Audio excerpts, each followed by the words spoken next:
back to another episode of the Tetracast. This is RPG Site's weekly podcast where we get the site staff together to talk about our favorite genre of video games. Today, I'm your host. My name is Brian Vitale. Joining me, I've got the full usual crew here today. We have Josh Torres. Welcome back, Brian. We have Adam Vitale. Nice to meet you, Brian. We have James Galizio. Oh, he's muted. James, he's away. you're muted. He's away from keyboard. Oh my All god. right, and we also have Sorry. We also have Calvin Wu. No worries. And Chow. Yes. All right, so this is another episode of the Tetracast, and yes, this is my first episode back. I think I was away for 3 weeks. So thank you all, everyone here, for holding down the fort while I was out. It was nothing too exciting. It was just my folks were visiting me for 2 weeks that overlapped over 2 Saturdays, and I didn't want to. We were out and about doing things and didn't have time to record. And then last Saturday, that morning, was the partial solar eclipse, the Ring of Fire, whatever you call. So I was out with friends and didn't get back in time. So I missed 3 weeks in a row for those two reasons. But of It course, took I us knew so that- long to like know that it was the Ring of Fire. There was like 3 different names conjured up in this podcast. We're like, it's a Someone said blood Ring of moon? Fire. Like, no, it's not blood moon. That's something It's a else. blood moon. Like, It is okay, interesting. Like every 3 or 4 months, it always feels like this is the once in a lifetime to see the gray moon or the blue sun or the. And I'm just like, there's all these different like you'll never see this again. But then there's another there's a full eclipse coming out in April. Not coming out as if it's a release. It's schedule. premiering. It's a world premiere. World premiere in April of next Yeah. year. People are we're gonna go where there's no light pollution out in nowhere flyover country to go see the full eclipse. I don't know. But And that's in then April, it tried to remember the name. Everyone thinks of like their favorite From Software game. But like, what did From Software call this event in their game? Blood Moon. That's right. Yeah, I will. It was the Dark Souls 3 DLC that had like a ring in the sky or something. I forget what it was called.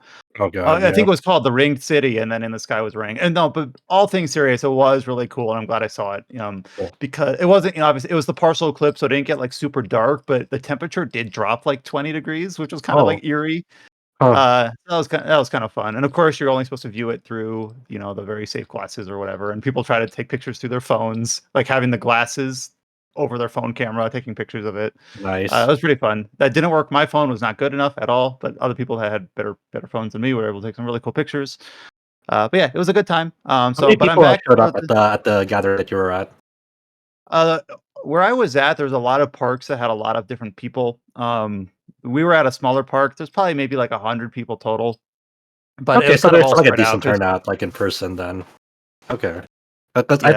I thought like as like we get more and more to like the digital age, like more and more people wouldn't go out and see that for themselves. It was like view like a YouTube live stream or something for it.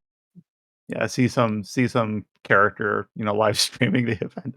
But yeah, we have a big park on the VTuber north stream. side of town. Yeah, we have a big park on the north side of town that I'm guessing was way more crowded, but we were at like a smaller park on like the western side of town. Okay. But yeah, it was a good time. So I'm back for the next couple weeks. Now I will say that I am out, I think 2 weeks in late November, but one of those is the Saturday after the North American, or I guess the US Thanksgiving anyway. And I think normally we skip that episode. I'm trying to remember if we normally do a recording. We record on Saturdays. If we record that Saturday after the US I think we did. I think we did last year. We were just like, why not? Let's do it.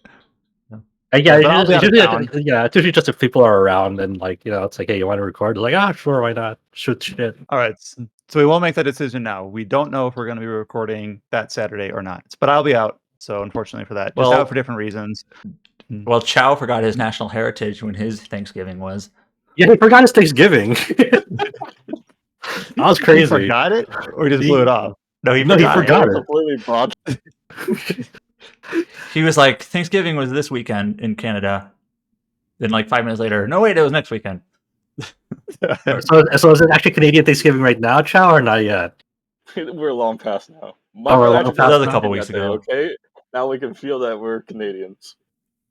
Okay. I Congratulations. hope you enjoyed or ignored your Canadian Thanksgiving. All right. Well, without further ado, we'll go into actual podcast now. So while I was out, I don't really know what I missed. Like, I know, I think it was on the back end of TGS, and then I know there was a lot of stuff that was covered through Page for PAX Australia.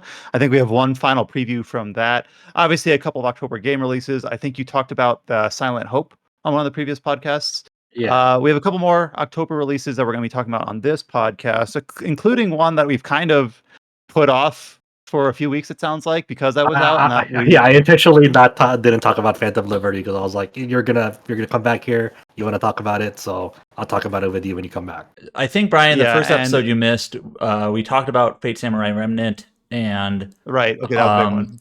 and Dragon Quest Die. We talked about last week. We talked about Lords of the Fallen. So, yeah. Did you talk about Liza P? I don't think we ever no? really I did. don't know if anyone's here. I don't think anyone here's here on the played it. podcast, played. Like, I mean, I actually did buy it. Josh did. But I haven't played it. You did buy Yeah, it. me too. All right, that counts. I That's half the battle. didn't buy it yet. That's but half the battle. I do Not want really. to play it. So yeah, while I was out, I did play through Phantom Liberty. We'll talk about that later. It'll be like, I think we have it slotted third because it's not a full release. But basically, that took up most of my time out because I replayed through the whole game in order to experience that. So it was about an 80-hour endeavor. But we'll get back over to that. We're going to open up with a few other October releases whose reviews went up on the website on rpgsite.net just in the last week. Opening up with something that Adam covered and just published a couple days ago, and that is a review of Crymachina. So this game released in Japan a few months ago, but then we got the English release just here in October. Adam, I think, did you talk about Crystar on a previous podcast? Yeah, that 2 you were weeks playing ago, that I in believe. preparation? Right. Okay.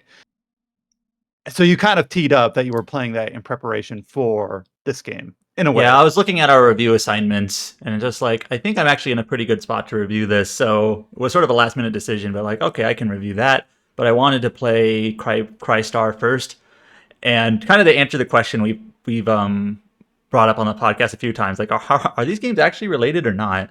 But I just kind of figured I'd play it anyways. I've ended up, I think I've played most of like the modern Furyu games now, except Caligula 2. Congratulations. I haven't played that. You are now the authority on Yeah, I guess. Furyu game quality.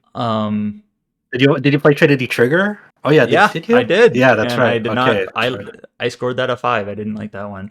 But You hated anyways, the itemization in that one, right? it was weird how the weapon mechanics worked and how the not multiplayer worked. So I didn't really care for it. Gotcha. Anyways, so yeah, 2 weeks ago I talked about Crystar. I played it. It came out in 2019. I just played it now pretty much just so I can compare it to Crymachina, and I heard it wasn't that long. I already talked about it. Lucas reviewed Crystar on our website back when it released. He gave it a 5 out of 10. He was not a fan. I pretty much agree with him. There's like nothing really. It's not like an absolutely terrible or broken game. It's just there's nothing to latch onto. It's just kind of dreadful, kind of dull, kind of sluggish. So Crymachina, to answer the question, is this related to Crystar? It's very obviously intentionally a follow-up in that it uses similar mechanics in places. It has like a similar art sketch style that it uses in some of like the vignette scenes. That's like, oh, this is very clearly meant to be like the same. So it's meant to be a follow-up, and there's some similar theming and whatnot, but there's no like shared lore or characters or anything like that. Even like the combat, like direct gameplay is quite different. So it's not even like an evolution of like the combat either. It's just different. So long story short, It's yes, a they different are. developer, right? Yes, it is a different developer too. And so you don't need to play Crystar first. And there's, unless you're like I know a lot of us here on the podcast like to play, semi sort of related games to kind of get maybe the full context, even if it's really not needed. So yeah, Crystar was developed by Gemdrops, who are actually doing the Star Ocean 2 remake. And Crymachina was developed by Acquia, who does a lot of Sword Art Online games, including the newly released Sword Art Online. I forget the title. Last Recollection. Yeah. So yeah, same. It's the Sword Art Online developer. So Crymachina, I do think it's considerably better than Crystar in a lot of ways. In both, it's like character writing and its narrative theming and its even its plot, even though it gets a little bit loopy and silly, is still more interesting than Crystar, which doesn't even have a pulse at times. And the combat is much more interesting too. It's a very uneven game though. In my review, I reviewed it. I gave it a 7 out of 10. It's a very uneven game. So it's kind of a mix of some bright spots and some really significant flaws that hold it back, that may or may not, break you if you're depending on what you're looking for in the game. So let me start with the good, I guess. So this game, the premise of the game, it opens up, you're in a hospital, and it opens up to a teenage girl named Leben who is on her deathbed, or what would be her deathbed, and she dies succumbing to a disease that's ravaging the world. And then, mysteriously, suddenly, in a sense, you wake up 2,000 years later in a synthetic body in kind of space, just space. And you're met by a machine-like robot AI girl named Anoa, and she basically says, we are going to revive humanity. We are going to bring back humankind. And then from there, there's a lot of different events that happen.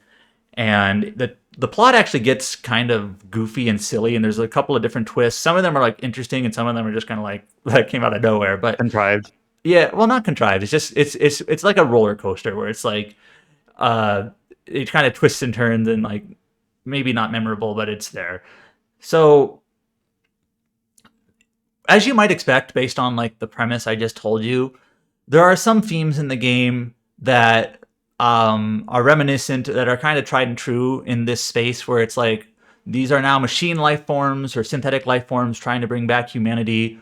What does it mean to be human? What does it mean to have emotions? Can robots have emotions? Those sorts of things. I have seen more than one comparison to Nier Automata, which Nier Automata didn't really invent these themes either, but it's a sensible comparison to make. So in terms of theming, I wouldn't say it's necessarily like brand new, ground here. It's stuff that you probably have seen before in sci-fi. There are a lot of sci-fi kind of themes and tropes in Crymachina.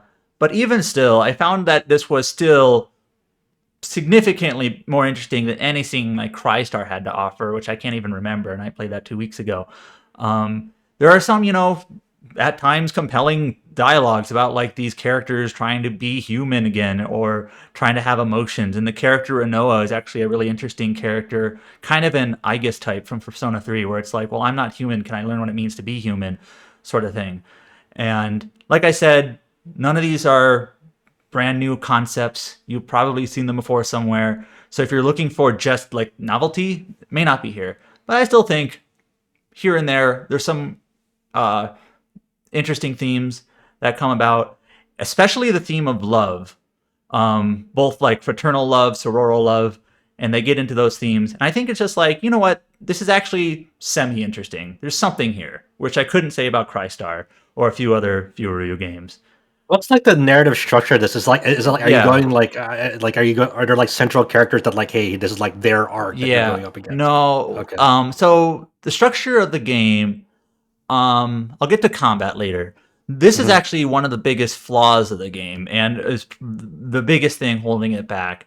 So the game is level based in that you have a hub area, and you can only do like a few things here. There's like little tea party scenes you can have with the other characters, and these are sort of what you expect. It kind of reminds me of those like bar scenes in Soul Hackers 2, where it's just like a little chat with the characters. There's actually, I would actually say like maybe half or more of the dialogue is given through these little scenes. It's not a very high budget game, so there's not a whole lot of like choreographed cutscenes or whatnot. So there's a lot of dialogue between characters that you see at the base. You literally access them from a list where it's like, let's talk about, there's different topics that you click, and there's a little bit of dialogue between the characters. Sometimes they're just more goofy, short banter, just character interaction in that sense. Sometimes they're a little bit more thoughtful, talking about some of the themes I mentioned before. But also at your base, you can do kind of the things you would expect.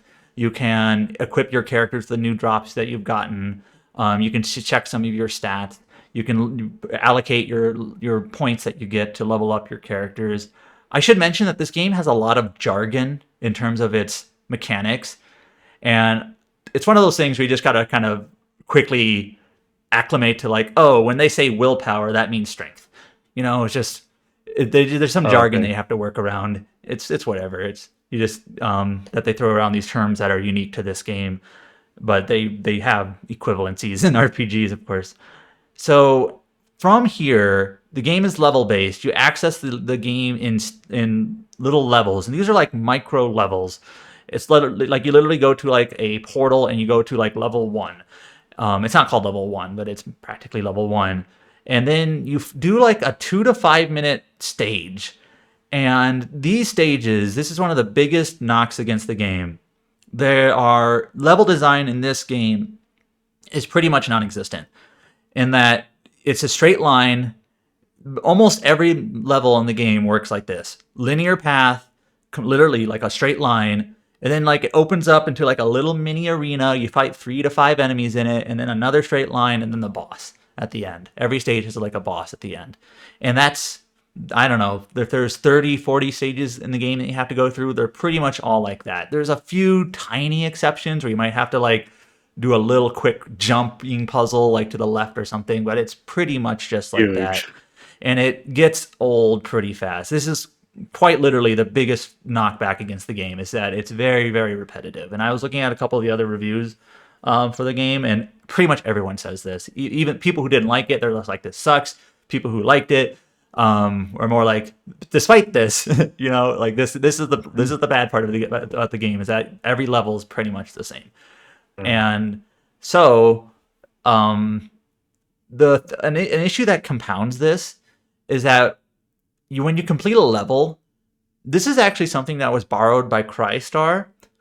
I don't know why they decided to do this, but in Crystar, when you defeat a boss like a second or a third time, they have like a different drop that they give that second or third time. Like you can't get it the first time you beat the boss. So there's an incentive to replay a level and fight the boss again twice to get their other drops. And sometimes they're good weapons and armor that you can get. So, and not only that, but in terms of like the scale up of like levels in the game, you gain levels just like any RPG, you gain stats and whatnot. It feels like the game expects you to replay the levels. So not only are they pretty much all the same, you have to kind of play them more than once. You don't absolutely have to, but it feels like you're really suggested to. Like, so those at least there's like a certain like difficulty spike that you like just ran into unexpectedly. So like about the first 60% of the game or so, I felt the game was actually quite easy. But there comes a point near the end of the game when you have all 3 characters. The 3 characters level up independently. And there are some missions where you have to use one or the other. So I kind of felt like there were times, and this is almost like an RPG faux pas these days, where it's like, oh, this level I have to use Makoto. I'll get to the characters in a second. But I haven't really used her, so now I guess I gotta play as Makoto in some of the previous levels that are a little lower level and kind of boost her up a bit, and then do the level that I'm required to use her because she's 10 levels behind. So that's the only real difficulty spike I ran into is, oh, I have to use a character who's under-leveled, and when you try to do that, of course, it's difficult. So those 2 issues are like the biggest knocks against the game. The levels design just is not there, and you kind of have to replay it. And the characters don't share EXP, so you kind of have to level them up separately, which also forces you to kind of replay levels to power them up. It is what it is. So there are 3 characters in the game. You play as Levin, or that's the main character, Levin. She is actually German. She's a German character, if you're curious about that name. The other 2 characters in the game that you meet are Mikoto and Ami. They're Japanese. They actually make a quick point in the game how, like, Levin doesn't speak Japanese. She's actually speaking, presumably German, but they have a universal translator. So they just hear each other in each other's languages. Just a minor thing. The game is Japanese voices only, and it was good. It was fine. So I felt the characters are, how do I put this? Mildly good. They're not excellent, but again, better than Crystar. It's kind of a low bar. But I kind of felt like there were some moments between characters that I was like, you know what, this is actually something here. They do each have like a gimmick. Mikoto is really big into movies, especially like movies of the 90s. She makes references to like The Matrix and Castaway. at one point. Oh, okay. Hell There's yeah. there's a character named Wilson. It's just like a boss. He's just Nice. like a random character. And then at one point she goes, Wilson! And what's sort of funny, Alright, I like I was that. not expecting this. what's sort of funny is that you might be wondering, is that a localization, like flexibility or whatnot? No, she literally says Wilson like her Japanese voice actor does. So Okay. there's a point in one of the numerous Tea Party dialogues that you have where they're talking about favorite movies, and actually the other character Ami says, I like the movie. I like the movie about the pig who becomes a shepherd, and also the movie where they're going through a wasteland with flaming guitars. And that's Babe and Mad Max Fury Road. And then Makoto actually makes a comment. Did you know they had the same screenwriter? And they do in real life. It's like a bunch of movie Hell yeah. nerds. Nice. Yeah. Now this isn't a big part of the game, but there's a lot of dialogue, and this movie's come up a few times with Makoto because that's sort of like her gimmick. So the characters do have their gimmicks, but they do have some, believable character moments too.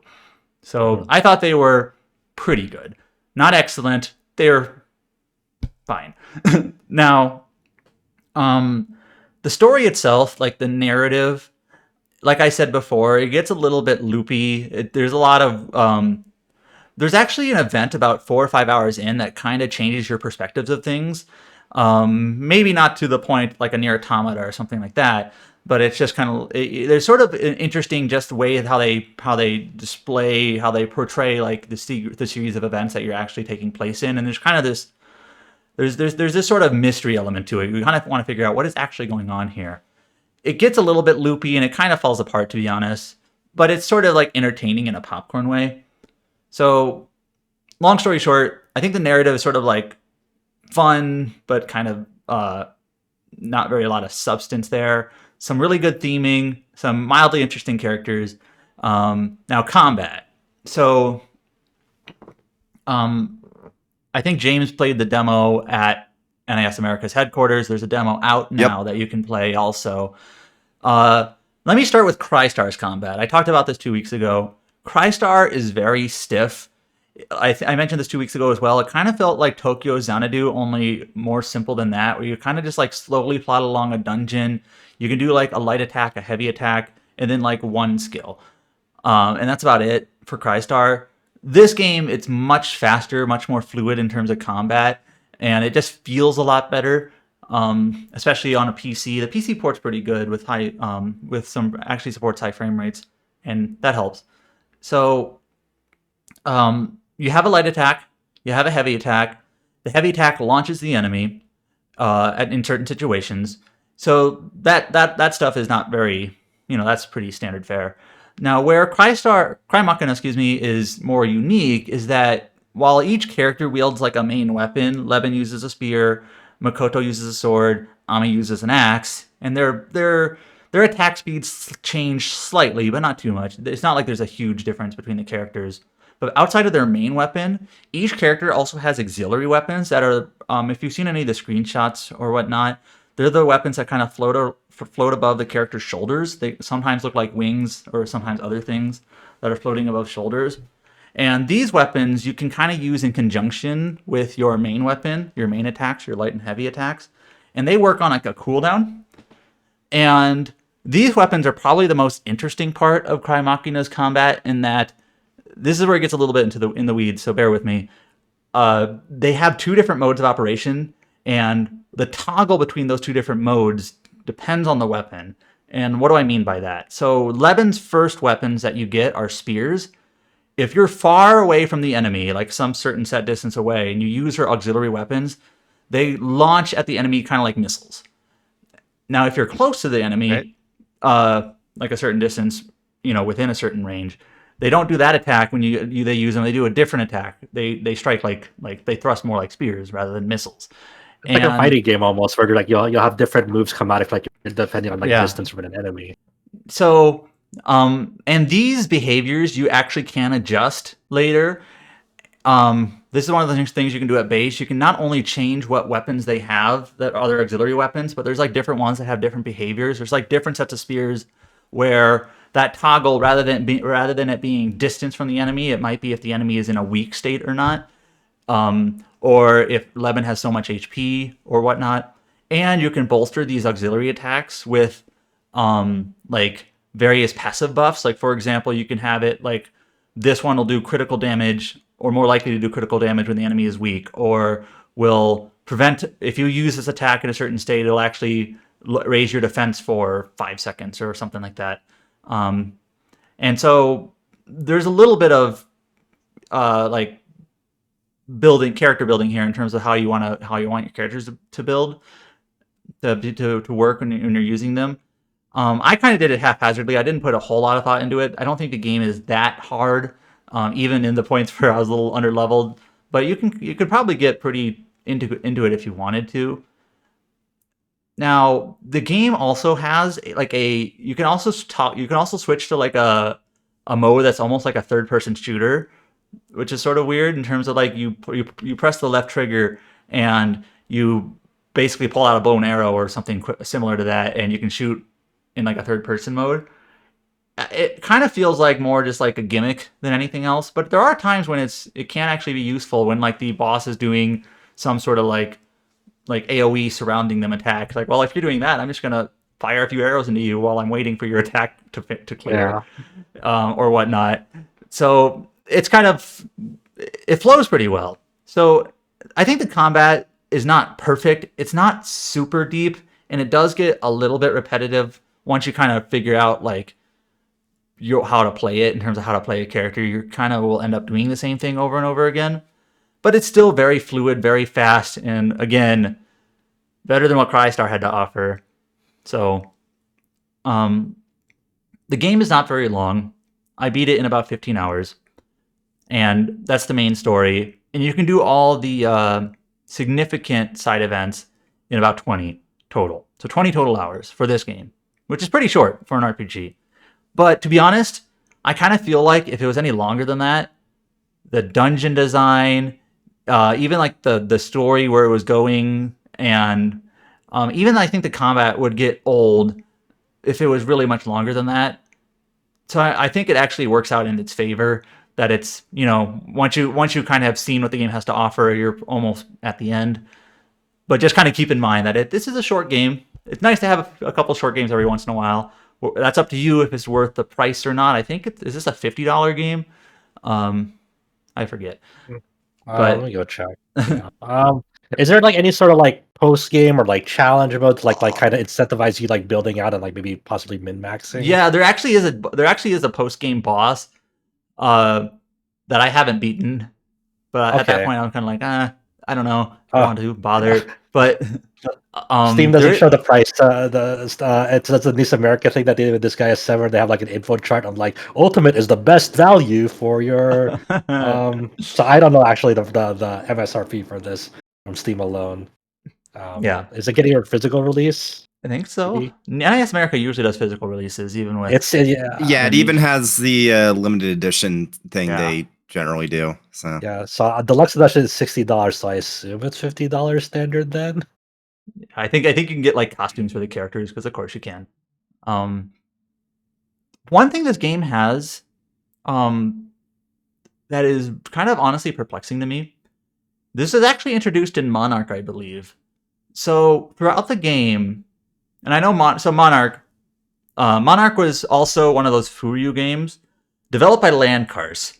Now all of these Furyu games, it's like they have like different like workhorse developers that work on them, but like Furyu is like involved in all of them. It's kind of how they handle things. The Monarch had a system in the game. In Monarch, that was like the Shin Megami Tensei-ish tactical RPG. It also was not very good. And you gained these phone numbers in the game that you could dial in and access like random stages. And there were a lot of them in the game that like you find a phone number in like some of like the notes and text that you can find through that game, or like through patterns that you determine yourself to access like random levels. And it kind of just feels like an awkward design. Just like you can access this random level that has random characters or random enemies. Go ahead. I know exactly where they got that idea from. Dot hack. Dot hack. Yeah. Oh, it's I was Dot thinking Hack? Dot hack the whole time. Okay, I never played Dot Yeah, Hack. because so Dot hack basically, it simulates an MMO. It's a single player, but it simulates an MMO. And then every time you go out to a field, you have to put 3 distinct like keywords and like link them together. But you can like experiment if you want and like. And then also Dot Hack has like a whole like in-universe like forum for the MMO, and people post like info about, hey, I found a rare monster here or something like that, and it's like or sometimes it's hidden, real. forbidden, holy ground, Yeah, and sometimes it's like they're actually being nice. Other times it's like, oh no, they're going to gank you. Yeah, so it's definitely. I'd be surprised if they didn't like.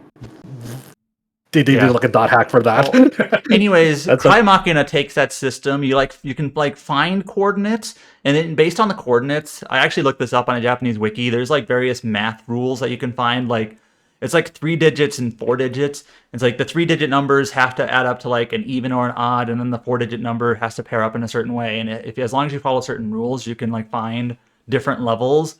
I did like 2 of them, but. I was looking at the Japanese wiki. There's like hundreds of these, or at least more than 100. There's a lot. Is this for Monarch or Crymachina? Crymachina. I just brought up Monarch because it had like a very similar system, and it's just this series is like weird to me. It's like if you didn't like the levels that were already in the game, you can do like these optional random levels that are really not any different and have the same enemies. If you just hundreds of them. And it's just I did like 2 or 3, and I was just kind of like, okay, I don't get it. I even put in my review, I'm not sure why Furyu thinks this is a good gameplay mechanic. Please stop doing it. Like it's just kind of, it's not like you can ignore it, so it's not like it's in the way. It's just kind of like, why is this here? I don't know. So yeah, I think that's my overall take on Crymachina. Some shining points, some good moments, and some things that really pull it down. It's an uneven experience. It's probably, I gave it a 7, so mildly positive, and it's probably one of the more interesting Furyu games I've played. I was going to ask Adam, is this the best Furyu game? I actually mentioned in my review it possibly might be my favorite. It's either this or Alliance Alive, another game I gave a 7. So like, not the highest of praises, like it's not like the Alliance Alive and this, they're both like, I considered them good with caveats, and it kind of depends on like how, I guess, what you're looking for exactly in the game. But yeah, I hope some dedicated person just takes out like snippets of your voice that can trust Crymachina is my favorite game. I don't know. Yeah, there you go. I was looking at different reviews. I saw some places gave it an 8, and they were really good, high on the characters, but they even still criticized the repetitiveness and whatnot. I saw a couple places gave it like 4s and 5s because they were just like, this game is super repetitive and boring. And fair. I would not put it past anyone if they like this level design is just like, this is shit. I'm not doing this. I just remember like the debut or the premiere or whatever, the announcement of this game, like it was like, weird because I think North America like announced it first before the Japanese branch. I don't know if it was first. It was just like or very close. I think they were announced. Actually, it was something like that. I think it was very weird. I was like, what is going on? One second. That's all I remember from the game. Yeah, I'm gonna pull up the very first news post. Okay. I remember it was it was like at night. We got this press release at night or something. Yeah, I put it. NIS America, Furyu, and Acria have announced Crymachina. So they kind of just announced it sort of concurrently, even though the English release was later. So, yeah. And I know there's been a couple of times. I know there's been a couple of times when like a company like Furyu announces this game will be available in English, and it's like, well, they haven't announced who's doing the localization, but it's probably NIS America because who else would it be? Like Xseed maybe, because Xseed's in a few with like Trinity Treasure and whatnot. Maybe Spike Chunsoft. I know they still sometimes do. Oh, I guess that's right. Yeah, so Crystar was originally Spike Chunsoft. NIS America did the Switch port later. Yeah. And then like Trinity Trigger, which is another Furyu game, that was Xseed / Marvelous. And then Monarch and Crymachina are NIS America. Legend of Legacy and Alliance Alive, those games were both Atlas before Atlas really kind of stopped doing third-party localization. And those remasters from both of those games, both the previous released Alliance Alive and the upcoming Legend Legacy, are both on NAS America again. So yeah, I guess they're kind of all over the place. The Wild West out there, man. Food review games are in hot demand. Yeah, I Well, think Adam, that's thank it. you for going into Crymachina for us. So basically, it sounds like it's your favorite video game, either that or It's either this or Alliance Favorite Alive. game. Both of those games I would consider good, not great. Yeah, but still, you did give it a 7. So some clear drawbacks, and clearly, if the level design's not good, yet the game is very much encouraging you to like, hey, if you want to get the most out of it, you got to repeat levels, depending on Mhm. how much you don't like that. When you were describing it, I don't know if this is the best comparison, and it's been a while since I've played it, and it's not the same sort of game, but I always think of like Tales of Berseria dungeons, where it's just like a straight line into a box, into a straight line, into a box, and that's the dungeon. So, and I remember that really soured me on that game. The way you described it, I think a good story is nice, but if that gameplay loop is not very interesting, obviously I don't know until I play it, but it feels like that would be a hard shelf to climb up on Yeah, in order for to sure. enjoy that game. But at least it's short, so it doesn't overstay its welcome. Mm-hmm. The second game that we have on our list that also got a review recently on the site is one that Josh penned, and that is for World of Horror. So, Josh, if I remember right, didn't you like preview this game like several years back in an early access state, but it's kind of been stuck in that state for a long time? Or what's the deal I think that was behind World of Cosma. Horror? Yeah, Oh, it, so maybe it was it might have someone been else. someone else. Yeah, it might have been. Gotcha. I didn't touch this game at all during its early access. It came out in early access, early 2020 on Steam, and it even had like a demo out like on itch like much earlier than that, like around 2019. So it's been in the works for a while, but I've never touched this game since we got the first time I did was when we got the review code in for 1.0. Because I was like, I Gotcha. want Okay. to see this when it comes out in like its finished state. But there's a game that a lot of people have like kept their eye on in the indie space. This is the 1-bit horror game, horror RPG, made by developer Panstaz, that's developer's pretty much a single Polish developer, named Paweł Kozminski, I believe. And this has been in the works for song because he's working on this game as like more of like a part-time thing because he's like a full-time dentist, I believe. That's kind of So odd. yeah, and it's just from like one glance at this game, it's like, oh shit, this game like really sticks out like from the rest. This is pretty much it's not like your standard RPG where like it's like one continuous adventure, like you start at a town and you go to the party and then go forth. It's like more structurally a roguelike RPG where progress is done through like many runs through it, and a run constitutes of like you pick a character, or you can do a quick play and randomize everything. You pick a character, you pick an old god, and I'll get into that later. And then you have to solve these 5 mystery cases that's like on a bulletin board at your home.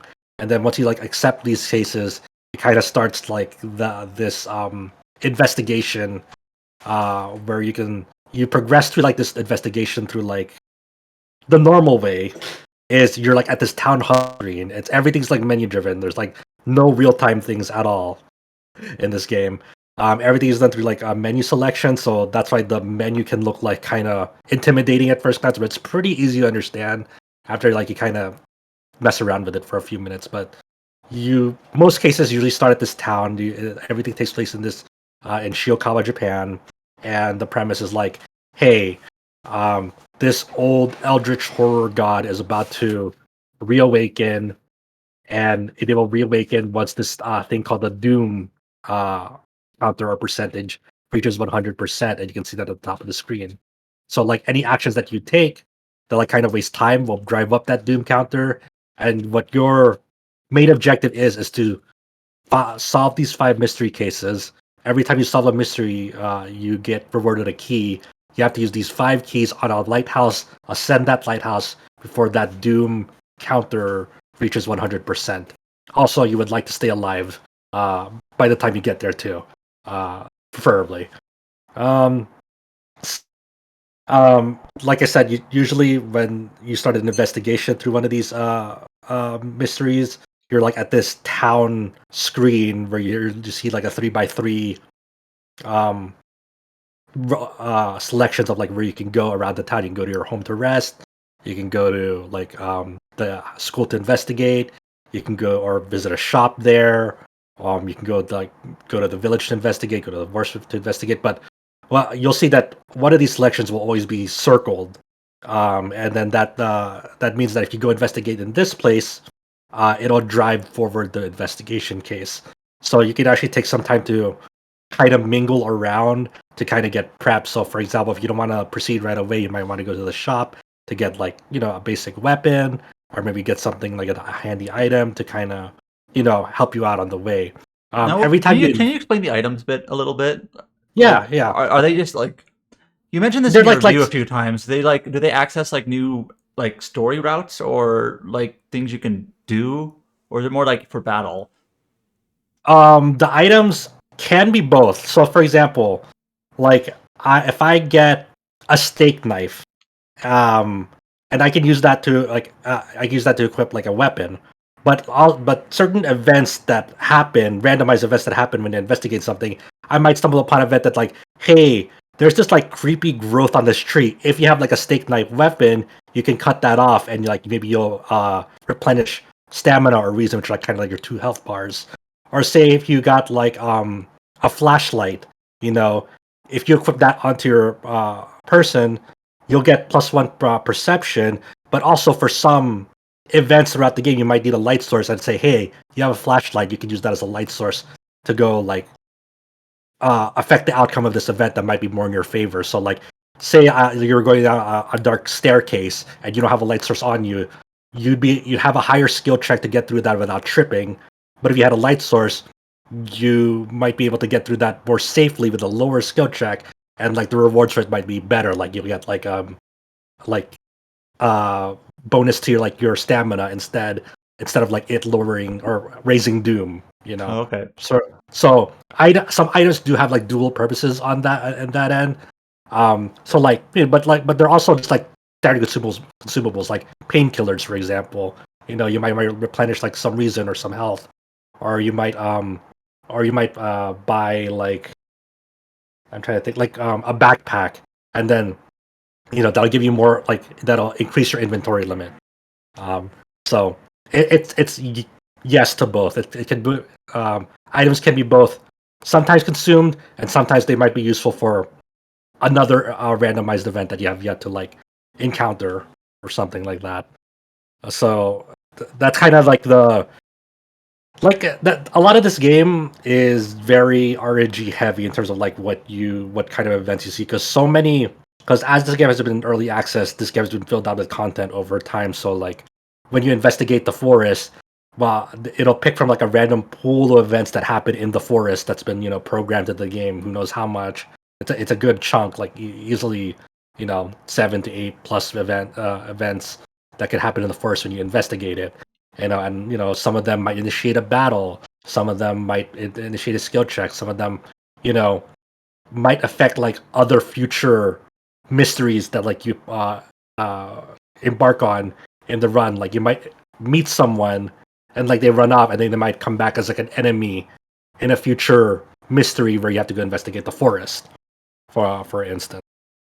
So that's kind of like describing this game without like having played it for yourself is kind of challenging, because a lot of it is very it's very board game focused. It's like visualizing and explaining a board game to someone.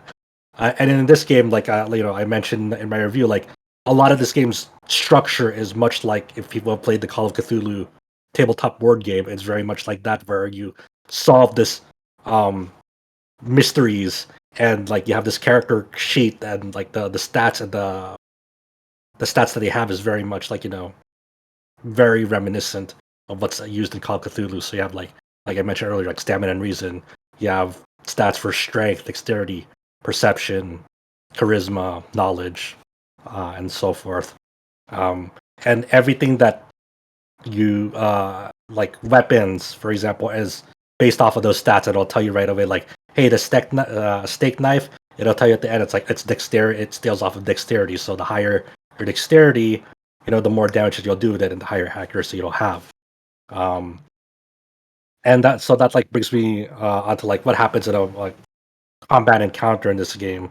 It's all turn based, and it's very versatile. It looks kind of clunky at first, but it's very versatile in what you can do. So let's say you go up against like this zombie, for instance, and I'm equipped with my character has a steak knife. There's like this action bar displayed underneath like enemies, and then like you can fill this action bar with actions that you want to do, that you intend to do. So, for example, if I have a steak knife, but my dexterity stat is low, let's say I only have a 60% chance to hit, and it'll like surface that stat to you. It's like, hey, what's your likelihood to hit with your attack? If you only did this attack like without any preparation, you only have 60% chance to hit. So what you can do instead is like you can use an attack boost that'll raise that percentage up by 10%, and you can stack that multiple times, or you can spend more action points to prep an attack, and that'll guarantee that your next action that you do will hit. So like say you want to do a strong attack because that'll do more damage, but it only has like maybe a 50% chance to hit. You don't want to stack on these attack boosts that might be more inefficient in the action cost. You might want to do a whole prep for it instead. So prep, then a strong attack to ensure that strong attack will hit. And then you can also continue to do any more actions if you still have like the action bar available. So if you have enough action, for example, maybe you want to dodge, and then it'll get your character to potentially dodge an incoming attack. And I believe that scales off of Dex, the likelihood of that.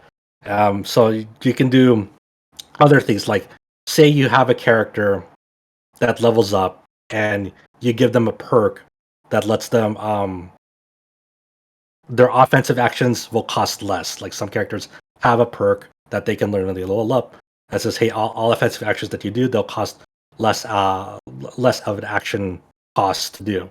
So you can do things like, okay, I can now stack like say 5 light attacks on this in this one action, but the accuracy is still like maybe 80% for them. So maybe I want to do like attack boost, light attack, because that'll give it 90%. Attack boost, light attack, that makes it 100%, and then attack boost, light attack for another 80%, or another formation of that. So you can kind of get you can vary up exact what kind of actions you want to do as long as you have the cost to do it. So for example, in that same sequence, what if I just want to dodge instead? So to make sure I get some guaranteed attacks in, but also have my character stand up so they could potentially dodge the next incoming attack, or maybe I choose brace for impact, but like shield, and instead of trying to dodge it, I just kind of take the blow, but it'll be how much damage I receive is decreased. So you kind of have to really think about how you want to approach encounters, because some of them can get they can deal a lot of damage. And it'll surface to you at like the top left corner, like how much HP an enemy has and how much damage they'll do to you if they were to land an attack on you. So like if you might say like -3 reason, so an enemy might not do stamina damage to you, but they'll damage you only with reason. But stamina and reason are equally important.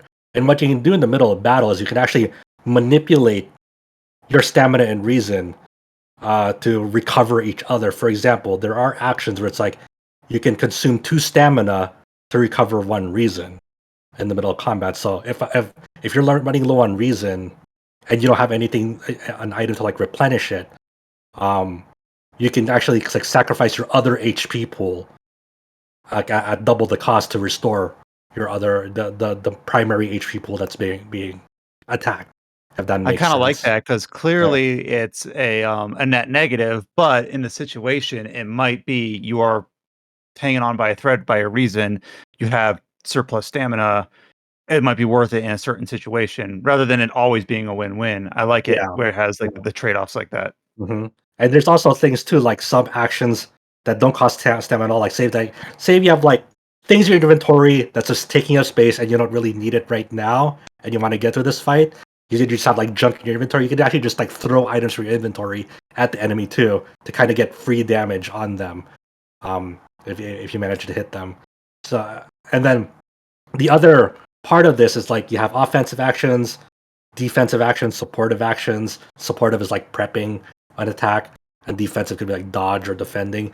The last one of these actions, spiritual actions, and that's primarily used for like incorporeal enemies like ghosts or just like otherworldly beings that like don't have like a material form that you're up against.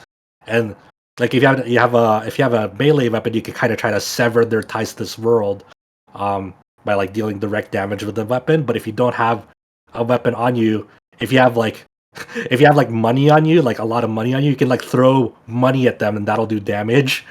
You can also like do a ritual combination of claps and bows in your action, and then if you get the correct sequence of claps and bows, it'll instantly kill them. But if you get it wrong, it'll tell you, "Hey, you got 4 moves right in this sequence." So you have to kind of think about like, okay, which are the moves I did right, and which are the moves I did wrong. And it's kind of like a last resort. Please, oh god, I need this like enemy gone for this situation. And you can always actually, you do have the option to retreat or escape from combat, but retreating or rather escaping from combat will raise up your doom counter, so that's your penalty for escaping. But remember how I mentioned old gods earlier? An old god is like an eldritch hoarder that's like kind of placing their curse on you. So an eldritch hoarder might one old god might be like you can no longer escape from combat encounters. Another old god will be like resting at your home will drive up the doom counter even more. So usually it's like 3% per rest at your home, but they might drive it up to 5 or 6% instead, which is significant in the grand scheme of things, especially when sometimes at the end of my runs I like end at like over 90% doom. So that could be a factor into it. So that's kind of the challenge, in an additional layer of challenge of, hey, you have to kind of keep in mind what the old gods curse on you. Which old god did you choose for your playthrough? On top of that, whenever you solve a mystery and you go back to your home, there's additional like challenge modifiers that get stacked on top of one another after you complete a mystery. So, for example, usually at the end of a mystery investigation, you can go back to your home, you can get into the bath, it'll raise 1 stamina and 1 reason, and then you can choose either to recover an additional point of stamina or reason, or get a slight experience boost. So like you get 5 points of experience. A curse that might be placed upon you after completing a mystery might be like you can no longer heal in between mysteries because there's contaminated water now. Since the water's contaminated, you can no longer take a bath to get that minor free heal. And other curses might be like, oh, something happened in the town, you can no longer visit the shop for this run. So you have to kind of start adapting on the fly the deeper you go in a run, because of like compounding challenges and situations that you're confronted with, essentially. So things that might be reliable early on might not be accessible later on. So you kind of have to start. Was that curse with the water that you mentioned, like RNG, or does it warn you about it if you use it too much? I don't understand how the curse came to be. It is an RNG curse that can be placed upon you after you've because every time you finish a mystery, you will get a curse upon you. Like the old god will add an additional curse, but it is completely RNG which curse you get from that after you finish a mystery. Gotcha. Yeah, so that's kind of the ebb and flow of the game. It's really really engaging the more you start interacting with it, and the more you have to learn about it. Like you have a multitude of different characters. Some are unlocked or they get go. Some you have to unlock through pretty specific scenarios and circumstances, but they all play differently.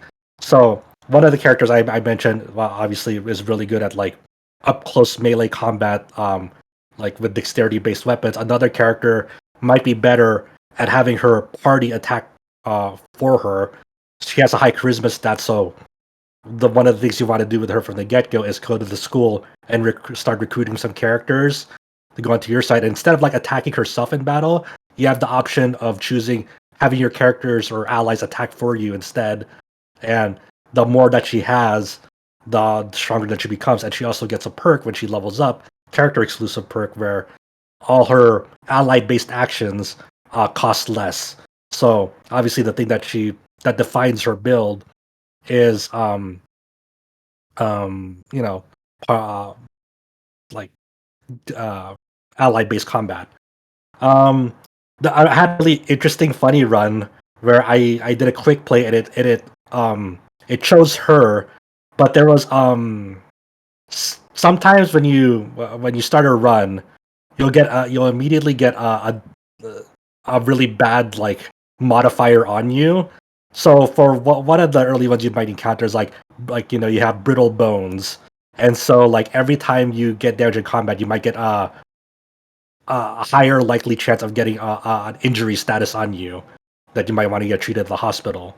One of the ones that I encountered with this charisma-based, ally-based character was anytime a human character joins you, they die. Like, oh, what the fuck?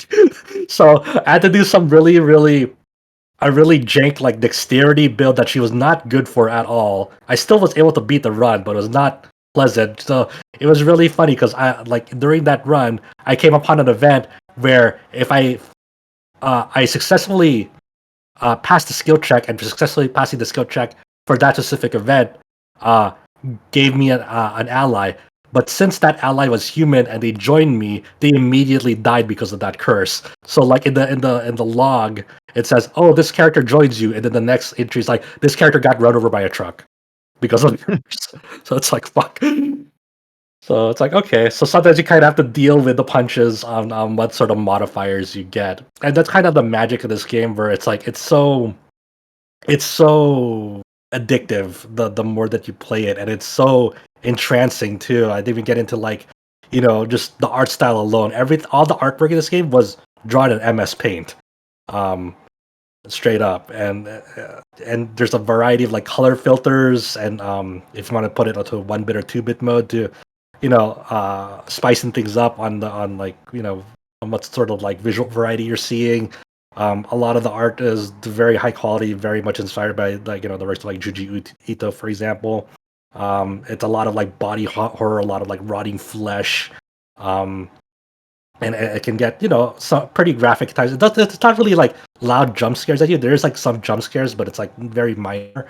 But it's really more about like kind of like the dread that you feel as like you're investigating places. Like the OST is really good.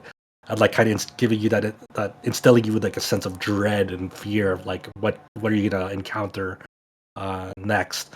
So roguelites aren't for everyone, but I think this is like one of the way better handled ones. I really recommend this game for people who like RPGs, especially ones that like managing a lot of like systems in different ways. Like I said, for example, like managing like your different HP pools in different ways. Being able to like vary up like how you approach combat.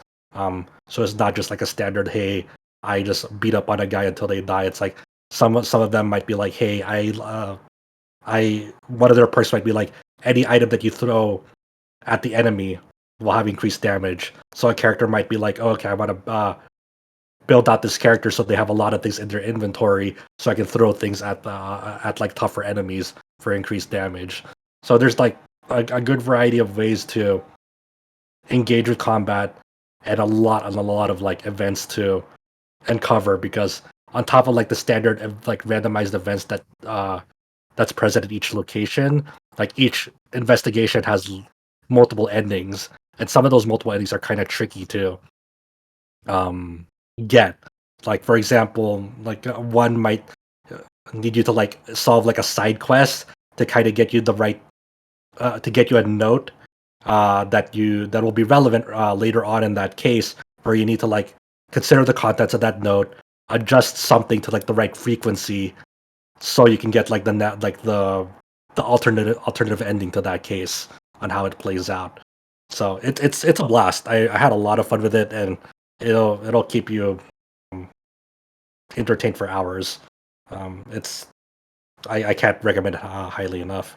It's awesome. Well, one thing that RPGs in general struggle with sometimes is once you find the most efficient way to do something, and in most RPGs this is a combat, like whether there's an ability or a combo that's overpowered, or there's a certain setup that is just much more efficient than any other. So how do they disincentivize you from just repeating that ad nauseum until you reach credits? So having the little bit of randomness, having the curse mechanic, having the different perks be changed in that roguelike structure, I think is a good way to kind of combat just trying to be as efficient as possible and having to roll with the punches in a game like that. It's one of those things where you have to have like the right mindset for it. It's sort of similar to what we talked about with Saga games in terms of like the events aren't always going to play out in the most efficient manner. You're not always going to have complete control of everything. You might get a curse that sucks, like that one, like you said, where any human character that joins you is immediately going to die or be cursed. Well, how do you roll with that punch? How do you make it forward Exactly. in spite of that? Yeah, a lot of this game is about adapting to your circumstances and like kind of dealing with what like you're dealt a hand. How are you going to use it? And it gets pretty challenging in that aspect. So yeah, it is a lot of experimentation and a lot of like learning the systems to kind of play it in your favor as much as possible, given the circumstances that you're dealt. And I find something really rewarding about that. Like I felt really accomplished by like finishing a run with that like charisma based character using a completely different build that she's not built for because of the curse that she had. Like I got to the end, I was like, man, it felt great. Like I had no idea I was gonna like finish this run, but sure enough, I got to the end of that. And yeah, if you haven't seen the art for World of Horror, just Google World of Horror and just take a look at it. You obviously mentioned it, but it is very striking, and there's no other game that quite looks like it. And then, of course, for both Crymachina and World of Horror, Adam and Josh have put up written reviews up on the site on rpgsite.net, so you can go ahead and check those out. Going into a short discussion on the next game, as we preambled near the start of this podcast, came out about a month ago, but we earmarked a little bit of time here to talk about Phantom Liberty, which is the DLC/expansion for Cyberpunk 2077. Now, this came out about a month ago, and Alex Donaldson actually wrote the review up for this expansion. He also wrote the review up for the main game, and scored it very highly. He gave it a 10. And at the time when he gave it a 10, I don't think any of us here on the podcast had played it. I think I'd gotten my feet wet on it, but I had barely touched it, and then I had to go away for 3 weeks. So in that time, I finished the Phantom Liberty expansion. I've actually replayed through the whole game. Josh, were you able to complete it as well? I wasn't. I didn't get to complete it fully. Like I don't know how far. I'm probably still early on. I'm like about to go meet Solomon for the first time because I've been doing a lot of the side activities after the kind of like the big opening of escorting Myers around. So that's where I'm at right now. But I've been pretty impressed already with like kind of the gameplay changes and like just the structure. It alters up compared to the main game. Yeah, so I talked about, and I think it was the last podcast I was in before I was out, the additions that they made to Cyberpunk 2.0, which released like a week before the actual expansion, and it was of course a free upgrade to anyone who had Cyberpunk, except I guess it's not on, if you played it on a last gen console, you can't get 2.0, which is unfortunate, and that's kind of like admitting defeat in terms of how that game launched on the last gen consoles. And I already kind of spoke to how the perk system was changed and how the new skill system works and how it does help incentivize creating a build that synergizes with how you want to play the game rather than having this perk tree that really didn't mesh well with the way that the cyberware worked and the equipment worked. So I'll try not to talk again too much about 2.0. Phantom Liberty, yeah, like you stated, it starts out in like a very linear fashion, probably like 2 or 3 hours of very straight line set piece questing, almost like a first person shooter. And I don't say that with any judgment, but in the terms of Obviously, this game is entirely first person cinematics, first person dialogue scenes, cutscenes, kind of being strung along from set piece to set piece to set up what the story is about and introduce the character to the new region of the map. But once you get past that, you end up in this new region of Dogtown, which is part of Pacifica, which is a area of the base game. And from that point forward, it's treated kind of like any other part of the city, which is kind of an interesting way to kind of frame how the expansion works. It's an area of the city that didn't really feel like it was cordoned off before, but you kind of go through some events that allow you to access this new district, and then once you're in there, you can kind of drop in, drop out as you please. So in a way, it's all very organic. Like Yeah. I guess like an easy example is like one of the new types of missions you get is delivering cars to one of the fixers, and and one of the early ones that I delivered like was out of Dogtown, so I just kind of organically went to like their shop that was out of Dogtown to deliver this, and then it's like, okay, then I have to go back to Dogtown to go do the rest of the stuff. But like the way you enter it is all very like it's like already part of the world from the get go. And it does one thing that I wish more games did, that the DLC is not 100% self-contained. Like you will meet characters in this area, and then you will have follow-up quests and events where it takes you to places you've already been, but maybe were underutilized in the base game, or you went there infrequently, or you might have gone there frequently. One of the main locations in Cyberpunk is the Afterlife Bar, of course, and some of the events you'll meet characters in Dogtown who then, if you're nice to them, if you keep them around and they follow up and they want to give you a reward, they'll say, hey, let's chat at the Afterlife. Like, oh, that makes sense. It's organic. It's not all like these people only exist in this new region, and then if you go to the old region, separate universe, you don't see any of the new stuff separated from everything else. That'd be silly. Yeah. So obviously, Alex gave this a 10 and thought very highly of the game when it first released, despite everything. I'll just keep it at that. I kind of said this when I introduced it a few weeks ago. Like, Phantom Liberty and Cyberpunk 2.0, in my opinion, is not like a massive overhaul that is going to change anyone's mind. In a way, it has the same strengths as Cyberpunk 2077 did, and also the same weaknesses. So if you were someone who played the game, and whether you completed it or bounced off it or whatever, and you saw the potential it had, then you probably will like Phantom Liberty or Cyberpunk 2.0, or you wonder, should I reinstall this, etc. Or I had this for last gen, now I have a PS5, should I get it in order to play this? But if you completely bounced off of Cyberpunk in the first place, this is not something that's going to change your mind. It's kind of like a more fully realized of what the intent of it should have been. And Alex kind of touched on this on his review. Basically, this game should have never launched for last gen, but it did. So you can't put that toothpaste back in the tube. In terms of the storytelling of Phantom Liberty, it is a lot of the side quests, a lot of the stuff outside the main story in the base game is very one-off. Like when I was like I stated, I basically, instead of reloading a game from 2020, my save file, and having all my perks reset and not remembering where I was or etc., I basically created a new file, which was kind of nice because it allowed me to interface with the new perk and skill system from the ground level. I was able to choose a different life path. In my previous playthrough in 2020, I was a corpo and now I was a street kid, so I got to see how much that diverges. But most of the events in Cyberpunk, in a way that I don't think is that great, is you'll have these fixers in these different areas. You'll go to a node on your map that is called a gig, which is basically when a fixer has a job for you to complete. And then as soon as you just have you're in proximity of a certain building or a certain vehicle or a certain character, a fixer will just call you and be like, yo, player, I have a thing that you should do in this area that you happen to be near. And then they'll text you like a lot of the background to the event. And there is some cool world building here, but it's all kind of partitioned off in here's a text message with the details. Read it if you want. And then okay, sometimes you read it, sometimes you don't. You go in there, you kind of solve this micro story, and then it's thank you for doing that. Here's some money. And then sometimes those stories are followed up on, but oftentimes they're not. And I'm not saying they have And to be. the solving is very much kill everyone in the building and then get almost always. Yeah, and then sometimes there's like, hey, and then like there'll be like the one off like, be stealthy about it, and then you do that, but that's about. And then if you are stealthy, they'll give you a little extra money. Yeah.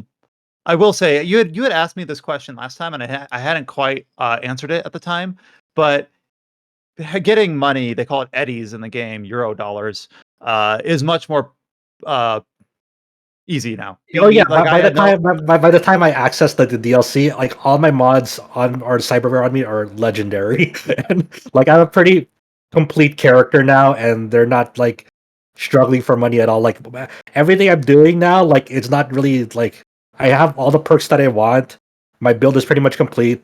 I'm pretty much unstoppable. I'm like on the hardest difficulty, and it's kind of just set in stone now.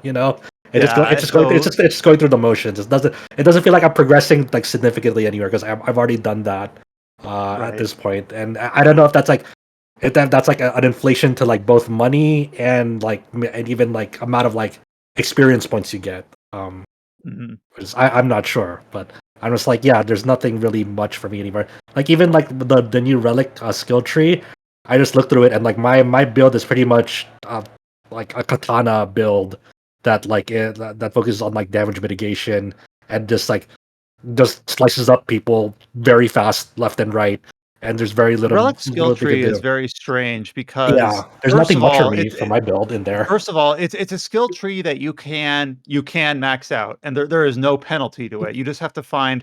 So on most of the other skill trees, you get perks either by leveling up or finding perk shards, and then you spend these. I know when you're talking about RPGs, sometimes you can get lost in the weeds to say talents or perks or skills or attributes or whatever. Yeah. But in Cyberpunk, you get the perk points, which you then spend in the perk trees, which is very tried and true, well worn, and you only have a limited amount of them. So even though you have a plentiful amount, and by the time you're spending your last couple perks, you're kind of really on the fringes of, is this actually useful for my build? I've already got everything I really need.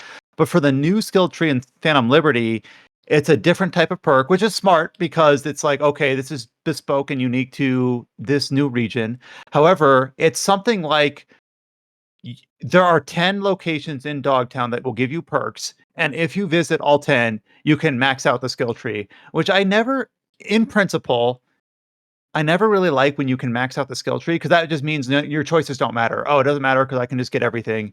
But on top of that, a lot of the perks in the new perk tree are like, this will only affect monowire, or this will only affect mantis blades. Well, if you're not using monowire or mantis blades, then this is a useless point. I happen to use the gorilla arms sometimes, so sometimes like I got a perk for gorilla arms. So basically, every 5 punches or so, you build up a charge, and then your next punch will knock all the enemies down. So that's useful. That's fun. But it was one perk, and there's like, okay, I have this perk for monowire. I don't use monowire. I never intend to use monowire. It's not part of my build. It's not how I'm playing the game. So I will spend this point because I have it, but it's kind of pointless. I kind of wish the perks were a little bit more general, like movement speed with weapon drawn, or how high you jump, like something a little bit more generalized. Or even something flashy, like something for like obviously like first off like I wish they kind of push you to like spec into like a specific like branch in that, given like maybe give a scarcity on those um perk shards, but also I wish it was like something a little bit more flashy to like reward you like investing on relic skill. Like for example, like maybe giving you like a flashy, like I don't know, katana skill of like a maneuver of some sorts, or like or like maybe even if you're doing like some sort of like gun build, like infusing like your bullets with like different properties. It's like a lot of it is very, I don't know, it feels very situational and kind of borderline meaningless. Like none of it like really feels like it's defining a build or like rewarding you for doing a certain build. It kind of feels almost like incidental. Oddly enough. The only thing so that's kind of how Dogtown works, as like both the region of the map and how the new perk tree works. It does. I forget if this was Phantom Liberty or 2.0. I think it was 2.0. The level cap is now 60 instead of 50, so that just means you have more plentiful perks and attributes to go around. So you can max out like 3 of your attributes and still have your other 2 pretty damn high. The story of Phantom Liberty is, I guess I kind of started talking about this and then I kind of got lost in the soup. The one thing I did like about it, how it treats the game treats it kind of like another branch of the main quest line. So in the main game, you have like the quest line that deals with Arasaka and Takamura. Then you have the quest line with the Aldecados out in the Badlands, and this kind of treats like another quest line with the NUSA government. And the two main characters are Solomon Reed and So Mi, who goes by the call sign Songbird. And I talked last time, and this is something I still truly believe, that Cyberpunk, for all of its weaknesses, one thing that it does do really well, and I thought this even back in 2020, is that despite being a studio that prior to this hadn't really made first person games, it's one of the best first person cinematic experiences in terms of how they choreograph cutscenes. They very smartly know when to allow the player to have control versus take control away. And even like simple stuff, like there's one of the very basic interactions that you do in Cyberpunk, both in the base game and of course in the DLC, is when you lay down on a Ripperdoc bed in order to get your implants like updated. And the way that it very naturally takes control away from the character as they like get their legs up on the bench and turn themselves over and lay back, it feels very natural. And I try to think of, and this sounds like I'm being disparaging, I don't really mean it to be, but like if someone like Bethesda tried to do that, I feel like you'd like clip through the table and like just like walkily lean backwards. So one thing that Cyberpunk does really well is that sort of thing. And there's areas where your character gets like staggered and you end up like falling to your knees, and then you have to like pick yourself up with your hands, and it feels very natural. Or when characters are speaking to you and they kind of like pull back on your character's shoulder and your camera kind of like whips back to face them, because the idea is that they're like pulling you back to kind of like swing your head around. It's gonna sound kind of weird, but I'm like one of my favorite animations and interactions in this game is like when a car runs over you, you get hit by a car, you stumble, and you're just like on your fucking like just staring up at the sky, thinking about how you got hit by a car before like you get back up on your feet. And it's like it's very sudden too. Like if you're looking somewhere else and you're just running the street, and all of a sudden, boom, you get hit by a car, and all of a sudden you the camera just gets like forcefully pushed back. You're just like, what the fuck happened? It's like, oh, a car hit me, you know. And there's something about like that interaction in this game that like it feels really cool to see from a first person perspective. Yeah. And I know there are no, this game is like the most cinematic first person game I've played, and I have it installed and I'm hoping to try to get some time into it before next week. I haven't started Starfield, but I'm eager to play these games basically back to back to see how that feels. Remind me, I think James is the only one here that's played Starfield. Does Starfield have that third person over the camera option that like Skyrim and Fallout have? Yes. Yeah, Okay. I will say that the third-person camera stuff in Starfield is pretty decent, I feel like. Gotcha. And because I do know, unfortunately, there are people who have the motion sickness that just first-person game, regardless of how well it's done, they cannot play it without feeling sick. And I do know that there are certain allowances in terms of being able to modify head bob or sway or guns, things like that to try to minimize that. That's not something I can really speak to because I don't suffer from that. So I just like, can you play Cyberpunk if playing first person games makes you feel ill? I don't know, unfortunately. I don't know if you can. Like there is sometimes like even though like I like Cyberpunk, there is sometimes like I get a little bit queasy a little bit. Like, especially when you're like hopping over something in that game, like even just like the inherent bomb of like going over like an obstacle in that game can kind of like if I was feeling not in my right mind at the moment, I could kind of feel a little bit ill if I do it too much. So Yeah. I don't know if like if people who have like something more severe than that, then definitely I don't think you can, because you do that so much in the game too. And there's on top of like other mobility enhancements that you probably want to give yourself, like a dash or a charge jump or a double jump, and being able to get like that more freedom of motion, like you're trying to get around more like in a more mobile fashion, like that's just like outside of the car or motorcycle. That can get pretty hectic too. Like it's a lot of fun, but it's also a lot of inherent camera movement. Speaking of the car and motorcycle, one of the additions is this car combat stuff. I'll be honest, I didn't interface with it. It feels like to me, I don't know if maybe I didn't give it its fair shake, like the weaponized vehicles, etc. But to me, like if I ever needed to like defeat enemies while I was in a vehicle, there were two things that I did. One, if you have certain cyberware, you can just cyber hack vehicles to self-destruct or just gas pedal. So like if I was doing one of those car return missions, I would just swing the camera around, you pull up the quick hack, menu, tell the car behind me to self-destruct, and then that was it. Or I would jump out of the car and then just use the normal combat and then jump back in the car. So I never really fired weapons. Yeah, I tried to engage the car combat for like a total of 30 seconds during one of those car delivery. I'm like, this feels like shit. So now I did your second option. My default response to anytime someone is shooting at me in a car and I have to get somewhere, I stop the car, I get out of my car, murder everyone by katana, get back in the car, and be on my way.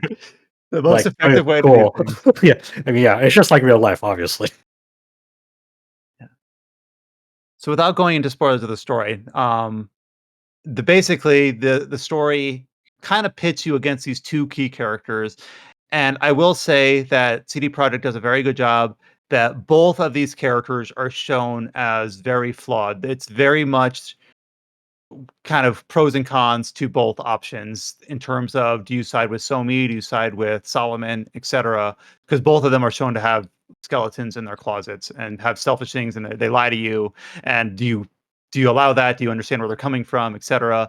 And not only that, you can side between them, but in a manner where it's like, I'm doing this for your sake, or you can be. It's very well done in terms of not signposting it as, this is the Paragon option, this is the Renegade option, and this is you being a good person or a bad person.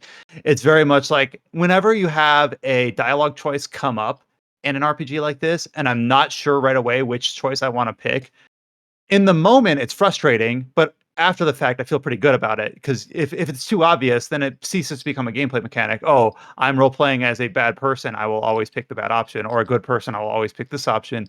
Where if they have an option about, who do I trust in this moment in time in the middle of this quest, okay, what sort of character am I playing? What would make more sense for them? What makes more sense to me as the player?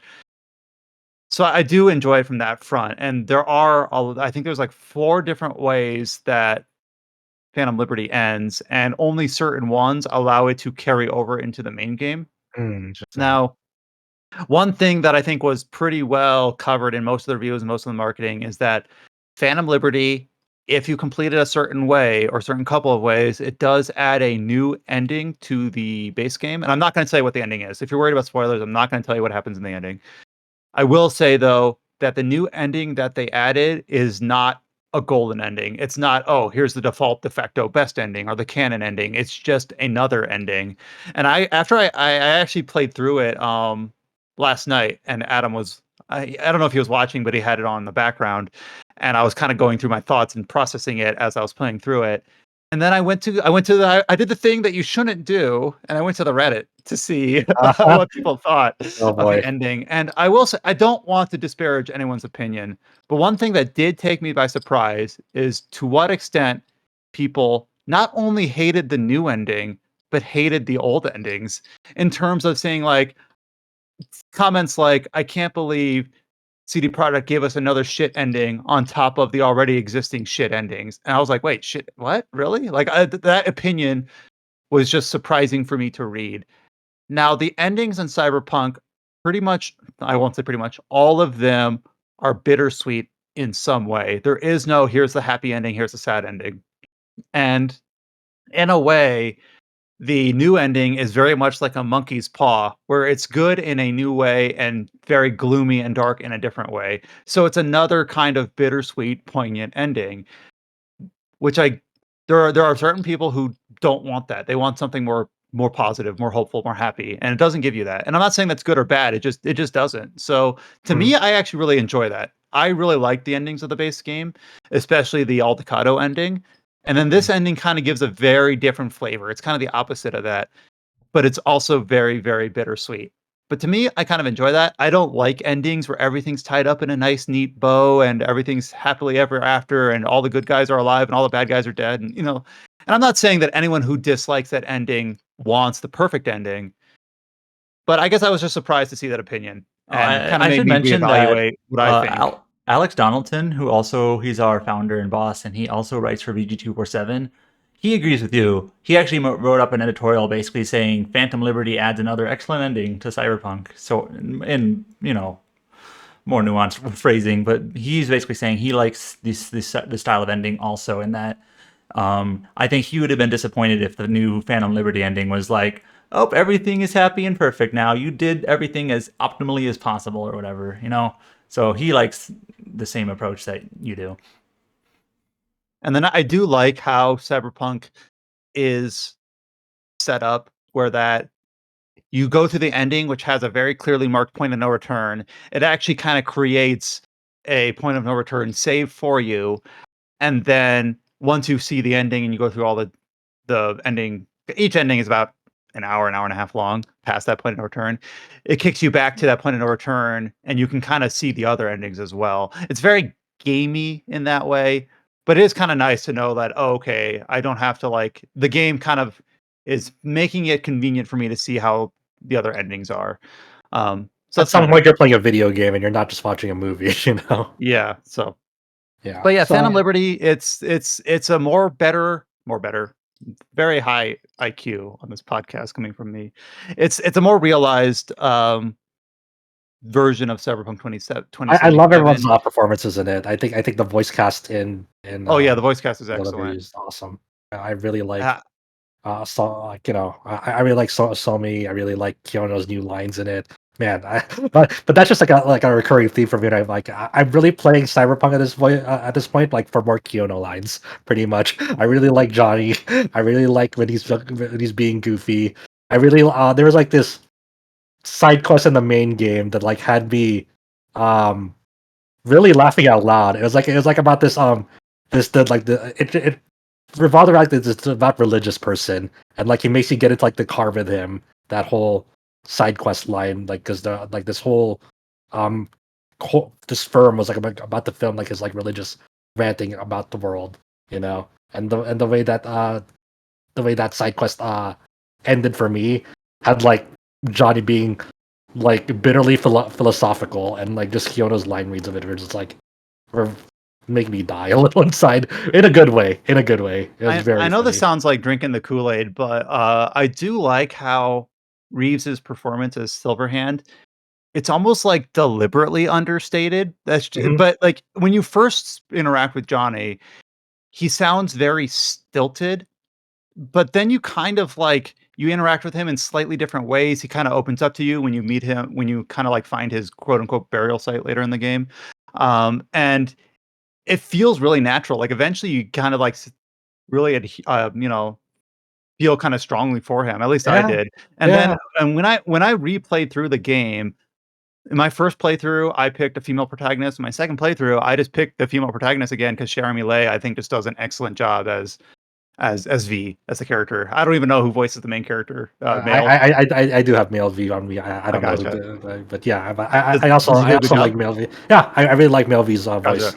Yeah, I wish I knew his name off the top of my head, but I don't. No worries. And I know I haven't given him a chance, but basically I just picked on a whim female V the first time. She did an amazing job. She does an amazing job in the DLC, so I just picked her again. I think that kind of covers all my main thoughts on Cyberpunk. So I do think that it's in a much better state now. If performance issues were, well, I guess that's hard to say. Just buy a PS5 and play. You know what I mean? Like it's so unfortunate that it launched in the state that it did, and you can't take that back. I'm just I'm just I'm just glad I held off, and I'm getting a really great time out of it now off the from the get go. Just waiting for it, and it is still buggy. Like near for sure. So here's the stupidest thing ever. I'm doing one of the endings, and in one of the endings, you enter like a hovercraft, an AV they call it. And my character just like as soon as I enter this AV, my character just instantly died. And I'm like, what? Is that scripted? I reload, I go in, and my character instantly dies again. And I'm like, what? So I Googled dies when entering AV during this quest, and someone else had the same problem. And then someone's like, I figured out how to avoid it. Before entering the AV, open your map, then close it, then go in the AV, and you won't instantly die. Like, that seems arbitrary. Let me try that. And lo and behold, it worked. And I'm like, I don't know why that worked, but just open and close your map before. So yeah, the game is it's still true to what it's always been. The funniest bug I got out of it is like you know the boxing side quest in it, Yep. and you can like fight. Okay, so at the final one against like the final fight in that thing where it takes some time to take down the dude. During that whole fight, there are sometimes where the dude would just randomly T-pose during it, and I was laughing so hard. I was like, this is so goofy. Oh man, so that was memorable in probably a bad way, but I loved it. Yeah, and one thing I love Cyberpunk most for is like the individual character moments, and there are some points that just are kind of just they are just. I know people have kind of given CD Projekt genuine and necessary criticism for how they write certain characters, and that's hopefully things that they'll take to heart, in their future projects with The Witcher 4 and their other projects that they're going forward with. But one part of near the ending that is part of the base game, but I didn't really interface with it much, is one of the major characters who steps aside for the majority of the game, but he's kind of like a long lost friend, is Victor Vector. He's your starting Ripper Doc. And early on in the game, he's watching a boxing match, and you can kind of chat with him about it. And then at the very end of the game, you like right before you make your final choice, you kind of chat with him again about this boxing match. And he basically says, "Oh, this is a recording. I just watch it over and over again because it's something that is just kind of like a ritual of his to watch this recording." And one of the characters, I believe, is named Walsh. And he's like, "I always just try to figure out what mistake Walsh made to lose this match." And then you kind of say, like, "Well, what did you come up with? What is your conclusion?" And he says, "Well, I guess the only mistake that Walsh made was he went into the ring against a stronger opponent. But is that really a mistake? I'm not so sure."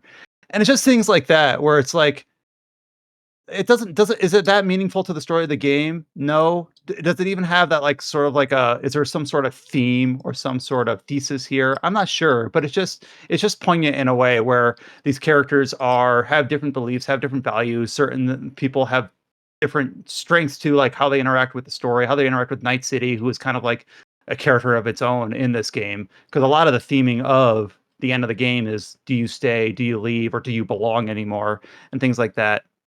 So in a way, I do think that this game does have those nuggets of well-written moments, characters that you really do adhere to, like we talked about with Johnny Silverhand.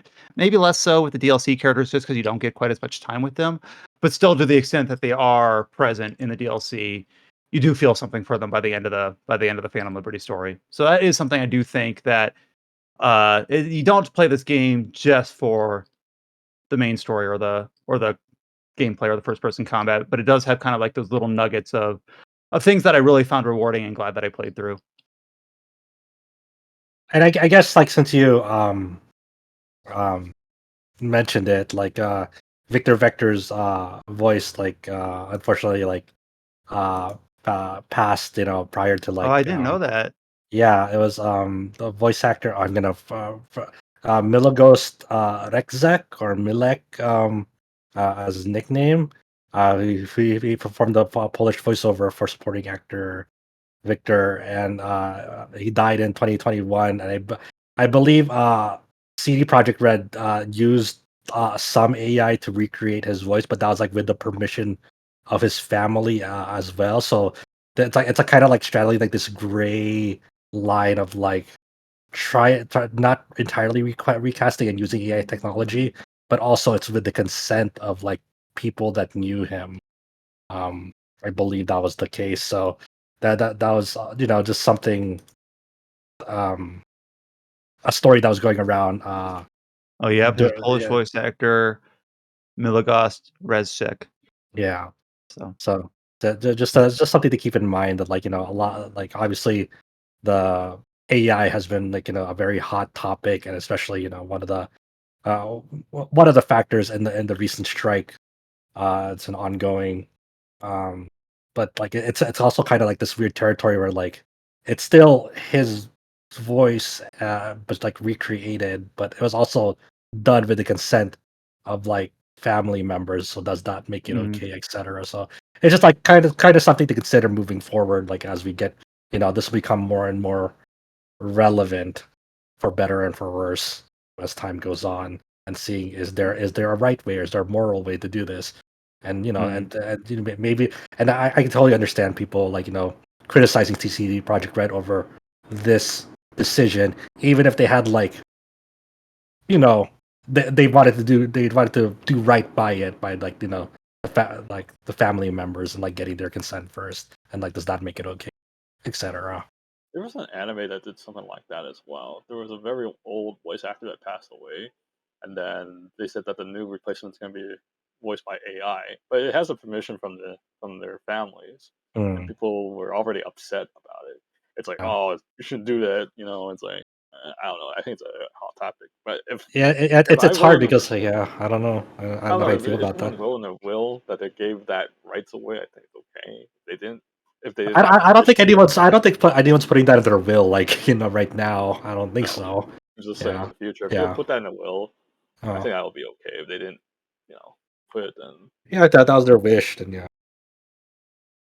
I think you have a But point we're there. and it's not just voice acting, and I don't have the education to speak to Mm, this, at a super high level of authority, but you see this with we live in a entertainment world now where franchises don't die, they persist. right, And so you have, obviously, as through video games or movies or film or shows, certain actors or certain voice talents become synonymous with a character that they represent. And then, if they pass away or they can no longer act on that role, you see, oh, this is this they get an AI voice talent, or they have, what Disney's done with Star Wars, and like here's Carrie Fisher in Rogue One as a younger version of herself, things like that. And it's like, is that good or is that bad? Well, it's one of those things where that's sort of the things where those lines are going to be drawn over the next 10, 20, 30 years. Because it almost feels like alien now to just say, oh, here's the character who's now just going to be recast or replayed as someone else because we have the technology where we don't have to resort to that. But then that's taking away opportunities from new actors, up and comers, things like that. right, There's a lot of different right. caveats to kind of target there, and nothing outside the scope of this podcast. But at least for this target, with this voice actor for Cyberpunk, they got the approval of the family, and that put the whole discussion to bed? No, but in this particular case, it says, okay, they've done, like you said, they've done what they felt they can do in this moment for this case. Before we move on to the news, we did have one other game here that we put up on the podcast last minute for something that Chow was playing. It is, I hope I pronounced this right, Rear Sekai. yeah. And this is something that was announced earlier this summer. I remember we talked about it very briefly in one of the June episodes of the podcast. It has some of the talent behind Rune Factory behind this game. It's recently launched in Japan. It hasn't even been formally announced for any sort of localization. And Chow, you've been playing it. So remind us again, what exactly is Rear Sekai and your time with it so far? Okay, so basically, this is made by or produced by Yoshifumi Hashimoto. He's kind of like the creator of the Rune Factory franchise. But this is developed by Hakama, which is known for Rune Factory 5. They're published by Bushi Road, so they don't have like the marvelous budget, and it kind of shows. This game's a little Mhm. bit bare bones, in my opinion. Uh, how do I say it? I think the best comparison is Silent Hope, and that's kind of like more in recent memories of a game that everyone played so far. I'm guessing, or is it just Josh? I mean, yeah, I think it's only me Okay. effectively, but yeah, this surprised me because I fuck looking at coverage for this game, I thought it was like kind of just like a smaller scope like farm sim, but that doesn't seem to be the case. I mean, there is farm elements to it, but it's so bare bones. You could even treat it didn't even existed. That's kind of like how I would look I at it. mean, yeah, Silent Hope like it basically had like a quote unquote farm you can like get ingredients from, but it still didn't do anything. You kind of just like say, hey, I want to do this, and then they'll like produce like the crop like later on. It's not really farming sim. You're just kind of feeding into a menu. Yeah, it's like this one. You just pick up seeds in the map, and you just put it in the garden. It's like wait a day or two. It's like, oh, you get the crop, Hey, and that's it more turns than into Silent Hope. it turns into a coin when you pick it up, There you go. or something like that. Okay, so kind of give me like what's kind of the uh, is it like you said there's like some roguelite elements to it which made it remind you of Silent Hope, which like kind of surprised me because it didn't look like a roguelike from what So I saw. basically, in this game, you start out with an amnesia character. So it's either a boy or girl. The dialogue it says either Boku or Watashi at the beginning. If you pick Watashi, it plays a girl. You pick Boku, it plays a boy. It's like, why was it running? That's kind of like the intro, and they don't know why they're running. And then the protagonist just decides to make a tent right next to the town. And one day, the protagonist decided to go to the town and meet all the villagers there. So when the protagonist meets the villagers, they basically, they're really friendly. They all have like Japanese names. I think this is kind of a hint to something else. So they all have like the first person you meet is this doctor named Hajime, and then as the story goes on, he basically tells you to like, they're short supply of herbs, so he tells you to go. They're more frequent in the dungeon, so that's kind of like how the game starts off. You go into dungeons, right? Of dungeon exploring. Okay. And every time, okay, so in this game you do not level up, but the equipment Oh, has a level. Like, okay.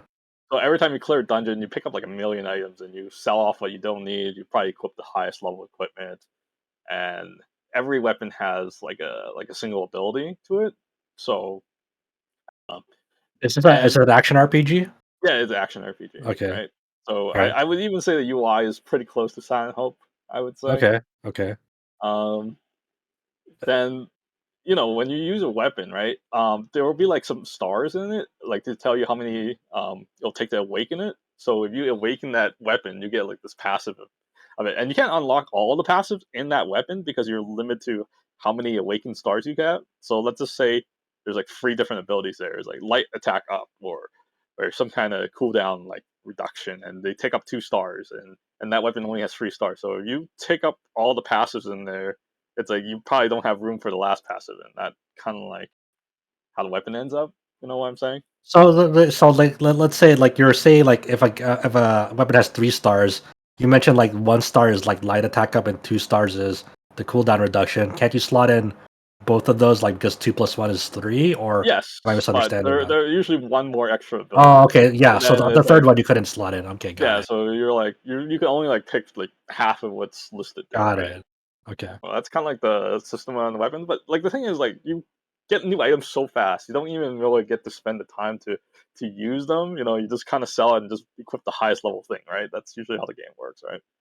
Is there like And a like what's the variety in terms of like weapons? Is there like a class system, or like just you're just getting different weapons, there's no different types? class system. There's just different weapons, right? So Okay. you get like spears, swords, it's just like the traditional stuff, right? Okay. And the item slot can be used for like magic abilities too, because how the game goes, like the villagers are probably telling you, it's like, hey, can you do this task for me in the dungeon? So they probably like, you know, the task could be all kinds of different tasks. It's like clear this dungeon with less than level 20 equipment, so you can't use like overpowered equipment to clear the dungeon, Okay. or clear the dungeon without taking a hit, stuff like that, right? So And then what's the are these like optional, or are these like all mandatory main quests, or they're those are just optional. Those are optional, right? okay? But if you clear the quest, like the villagers will give you like a reward. Maybe they give you a new ability, or maybe you get a token and you could use it to give them a gift that they like, and that will raise their affection, and like you could technically get married in this game, but there's no wedding ceremony, so it feels kind of cheap if you get what I'm Uh saying. huh. But Okay. like let's just go in the story like a little bit further. As the character clears like one of the dungeon, it's like um I forgot to mention before the main character went to a town. The protagonist starts with a mirror, and that mirror doesn't. The protagonist doesn't seem to know what the mirror does. But as you clear like a dungeon, the mirror gets like a gemstone, and he goes back to like real world. And in the real world, the main character has interaction with all these characters that he met or she met, or in the village. So Hajime, the doctor that you meet at the beginning, is actually like the main character's homeroom teacher, but they have different names.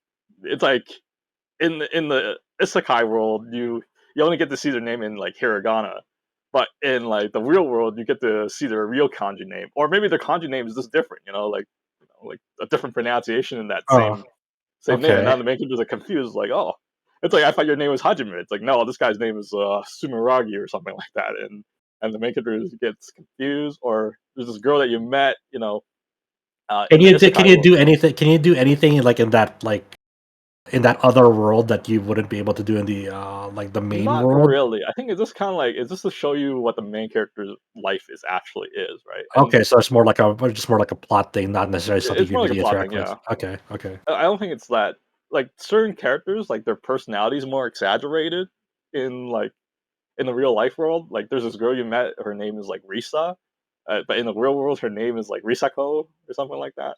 Yeah. And she's like more outgoing in the real world, and it's like I think the real world is just like kind of like not important in my opinion. But like at the end of the game, let's just say like you basically get this option. It's like, do you want the isekai ending or do you want to stay in the real world ending? And I don't get the connection with the real world because you never get to interact with her. So it feels like the real life ending is just like it's just dumb. It's like I think like one of the things is like you get like one of the girls to like max affection rate, and your character basically said, let's get married, yeah, and then that's kind of like it in the isekai world. But if you choose, but the game doesn't end there. So if you would choose to be turned back into the real world, like, oh, I have feelings for you for some reason. It's like what? It just feels kind of Okay. dumb. Okay. Yeah, that feels a little destroyed. There's something a little like a little interesting about the concept of like being able to like interact with both worlds in an isekai story, because usually in like usual isekai, like modern isekai story, you're really just stuck in the world that you're transported in. Rarely ever does like the real world like factor into it, right? So Yeah, but being able to like design a game around like somewhat equal interactions with both worlds has, that could be done in a really cool way, but I don't think anyone's really cracked it yet. I mean, I've seen like certain anime does that where they came back with isekai abilities in the real world, and then That would be fun, like in a game, if like yeah, it's it like would be 2000 game fun in fans. game. But if Yeah, you're watching an anime form, it's like, man, this is the worst self yeah, fulfillment. most of it like feels dumb, for Right? sure. Yeah, yeah, but Yeah, there's some merit to that idea though that I do find interesting. like overall, like my opinion about this game, I feel like Hakama. I don't feel like they're the perfect developer to take on the Room Factory franchise or to carry their legacy. In my opinion, they're just not quite there yet. I would say. I do say this game runs a lot better than Room Factory 5. The combat does feel kind of smooth, but it's very budget, in my opinion, for how the Mm. game is structured. So Okay, that's my take on it. It's a pretty short rough down because it's not a very long game. It's about like 10 to 15 hours. there we go. More short games. Yay! Yeah, More average short games. that's like we like short games around here. Yeah, yeah. We're too used to dealing with 80 to 100 hour RPGs. Uh, but okay, that's What was the cool, last man. good short game we had? Chrono Trigger. I could beat that in 2 hours. Oh That yeah, was the the last last short one we game. had. Holy crap! Like 30 years ago, the last good short game. Oh man, Okay, okay, wait. Okay, maybe not 2 hours, but at least uh, 4 hours. But a, a, that's a, still good. a world of horror single runs around like maybe an hour at most. So there you go, short game, Oh yeah, a single run. That's how you take single it. run. But okay, yeah. I guess Well, I guess we're waiting for an official localization announcements for this and see where it ends up. You think a PC release might improve it somewhat, or I don't nah? feel like performance is much of Isn't an it? issue in this game. Okay. It's more like Okay. just how the game story is told and Okay. the mechanics in there. It just feels like it's just like whatever, right? It's I okay. feel like There's like 300 Rune Factory projects in the works. It feels like. So it's like a very short game, so it's like I don't feel offended for what it offers. I mean, it was sold as a budget title. It's like yeah. sold for I think like $40 retail for US. It is interesting because it's just the first like Bushi Road published thing that came out that from their like slew of titles cooking. Like they had Mushoku Tensei, the Goblin Slayer, the Macross. I think that was Bushi Road as well. Is this the first one from that batch that's came out from Bushi Road? I'm not Yeah, I think so, because the Goblin Slayer game is next year. That one is coming in English, oddly. Yeah, And then there's the the Macross. reincarnation one. Oh, I forgot about the Macross one. Yeah, yeah. Then Mushoku Tensei, theoretically there's a game that they're gonna show about it one day instead of just like stills of art. Yeah. So I guess like Bushiroad's been making a huge push to get into the console game space because Bushiroad's mainly specializing in mobile titles like Bang Dream, I think, is Bushiroad. We'll see where they go. With that, we'll go ahead and start heading on to the article shoutouts and then the news, which is a little bit shorter this week. I think we're kind of past all the big announcement drops throughout the year. So we're just going to be trying to wrap up as many games as we can before going into the end of the year stuff. We talked about, of course, World of Horror and Crymachina. Both of those reviews are up on the site. And then the other review that went up on the site this last week is that we were able to get a copy of Detective Pikachu Returns, which Paige was able to look at. Someone who had played through the previous Detective Pikachu game was able to speak to the surprise sequel. Obviously, not an RPG, but based on an RPG IP. So we went ahead and covered it. Unfortunately, Paige basically really didn't like Returns much at all. Scored it a 5. We have the review up on the site. It sounds like the performance of the game is really quite bad. Like apparently in Persis, according to Paige, like runs worse than the 3DS game at times. How's that possible? How's that? Apparently, just the performance of the game is very, very poor. I mean, that but was yeah, we the have the case for the review. mainline Pokemon too. So I mean, obviously, Yeah. not even the same developer, but Maybe she basically it's a said staple that they're trying to get to the Pokemon franchise. She basically said the game was like, besides like being like not performing well, doesn't really look good. Like it's not even a good looking game artistically. She also said that the game is like really, really simple, like for your 6-year-old. I mean, which is fair, but it's just like that's the type of game it is. Yeah. Basically said it's a baby game. As well. Yeah, that's what Paige said in her review. She's like, baby game. Yep. Okay. Which, hey, if you have young kids that really like Pokemon, I mean, I'm sure they'd like it. That's obviously all reviews are taken from the point of view of the person reviewing them. So, not a good fit for Paige, but maybe a good fit if you have a young child. Gift it to your kids so they can understand what the hell divorce is. There you go. Maybe this will be a good way to say, okay, this is a game this will be the game to show you what frame rate problems and shitty performance in games looks like. Yeah, you gotta train them young, you gotta. So one of Paige's lines in her review is like, it can get silly, like mac and cheese divorce. So I don't know what mac and cheese has to do with this, but there is literally a video that's been going around where Detective Pikachu takes a bite of mac and cheese and then literally basically trips off his mind and remembers how he got a divorce. What? That sounds depressing. That is not a joke. That is not a joke. That is crazy. Oh my god. I'm never eating mac and cheese ever again. That sounds terrifying. That all the time in like 3 a.m. I'm imagining like that scene at the end of Ratatouille. Only instead of being reminded of like your parents cooking, it's right, my terrible divorce. This mac and cheese. The memories are flooding back. All right. I'm sort of interested in this game now, more than I was going in. But anyways, Paige's review is up on the site. It sounds like we're playing this game for a very depressing reason, though. There you go.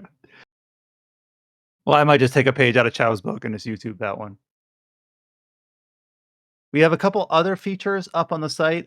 Paige also was able to put up a preview for one of the things she was able to check out at PAX Australia for a game called Darkweb Streamer. I'll be honest, I don't know much about this. It looks like it has like a similar sort of art style and monotone that World of Horror had, though I assume it's a very different sort of game. And you've been covering a lot of the previews that Paige has been doing over PAX Australia over the last few weeks, I presume. We also have a interview that Josh was able to put up for a game that we talked about on the podcast maybe 2 or 3 months ago, Reverse 1999, where, if I remember right, Josh, time starts going backwards as soon as like the Y2K, year tick over was supposed to happen. Yeah, pretty much. So yeah, we got to interview the developer Blue Poach about it. Mainly like a lot of it, I was really interested in like their decision to launch it. They earlier this year, like around like the end of May, and that came in full English voiceover, so Chinese script but had English voices in it. And like talking about like their decision to do that, and how the reception from Chinese players were like, did they see like a lot of people over in China like use their English voiceover, and they're like, yeah, a lot of people enjoy it, even like made fan art like with like the English like phrases that they used in it. So it was like like kind of like a nice like interview about like kind of like the development process that they employed for it, and all that sort of stuff. So yeah. I wonder if the developer is pronounced Blue Epoch. I'm not sure though. I don't know. It's Blue Poach or Blue Epoch. I have no idea. We got another op-ed from Paul Skrelly. He put up a feature about Grandia 2 being his favorite Grandia game. And Adam, I know you read and edited this one, and you were kind of like, I don't agree, but that's not the point of an editor. Well, what was Paul's thesis of his Grandia 2 feature? He was replaying it, and okay, like the one line that comes to mind of his, actually, let me just pull it up to actually get the actual line here. His thesis was like coming at it from like a nostalgia angle. There are like moments in the game that are kind of corny or kind of like very 2000s that someone like a kid today might find, cringy or whatever. The one line that he likes is, or that I like from his article here about Grandia 2, the story is pure RPG, leaning into tropes so hard it practically falls over. So, like, he talked about some of the tropes of the games, like the character of Ryudo. He was sort of, unique at the time, but he wonders how that would come across today. Ryudo being very sarcastic, kind of very flippant, not very heroic. I mean, he becomes more heroic by the end. But really, there's just kind of this 2000s era cheesiness to it that Paul is kind of criticizing and embracing at the same time. So that was kind of that's the title of his article, calling it 2000s pop perfection. So, and he also mentioned things like how it had like a really good English voice cast at the time, like before, voice actors had highly public personas on Twitter or whatnot, including like Cam Clark, who at the time was kind of well known for like his portrayal of Leonardo from the Teenage Mutant Ninja Turtles. It has Jennifer Hale, who is, still very active and is now very popular, but she's in the game as Elena, and so on and so forth. So, yeah, it's just kind of a look back at Grandia 2. My question is, I remember this game had like different English publishers all the time. I remember I being the PS2 version of Grandia. Do they have like exactly the same? Yeah, the different, like, there was Game Arts published it, Enix, Ubisoft in Europe, I think. So, and then the more recent release is Gung Ho, yeah, on Switch, yeah, and I assume PC as well. So yeah, we have that opinion piece and kind of look back at Grandia 2 up on the site. And that covers it, I believe, for reviews and features. So over into news. The first bit of news that I have here is that the developer behind a game that we talked about very briefly when it was announced, the Lamplighters League.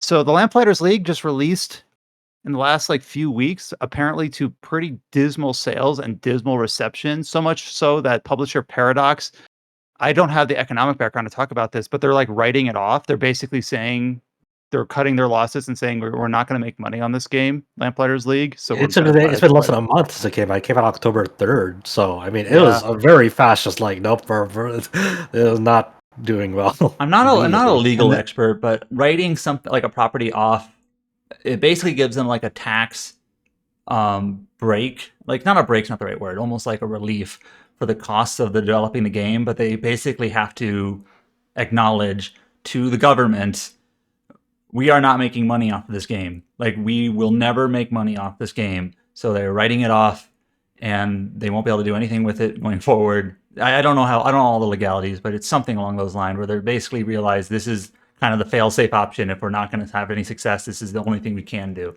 So didn't they do something like that with Warner Brothers with a Batgirl movie or something? That's the same idea, where Warner Brothers basically thought we will actually have less expenses, better finances if we write off this movie and never release it than if we incur all the costs that would be involved in actually releasing that movie, even if it would allow us to get revenue off of it.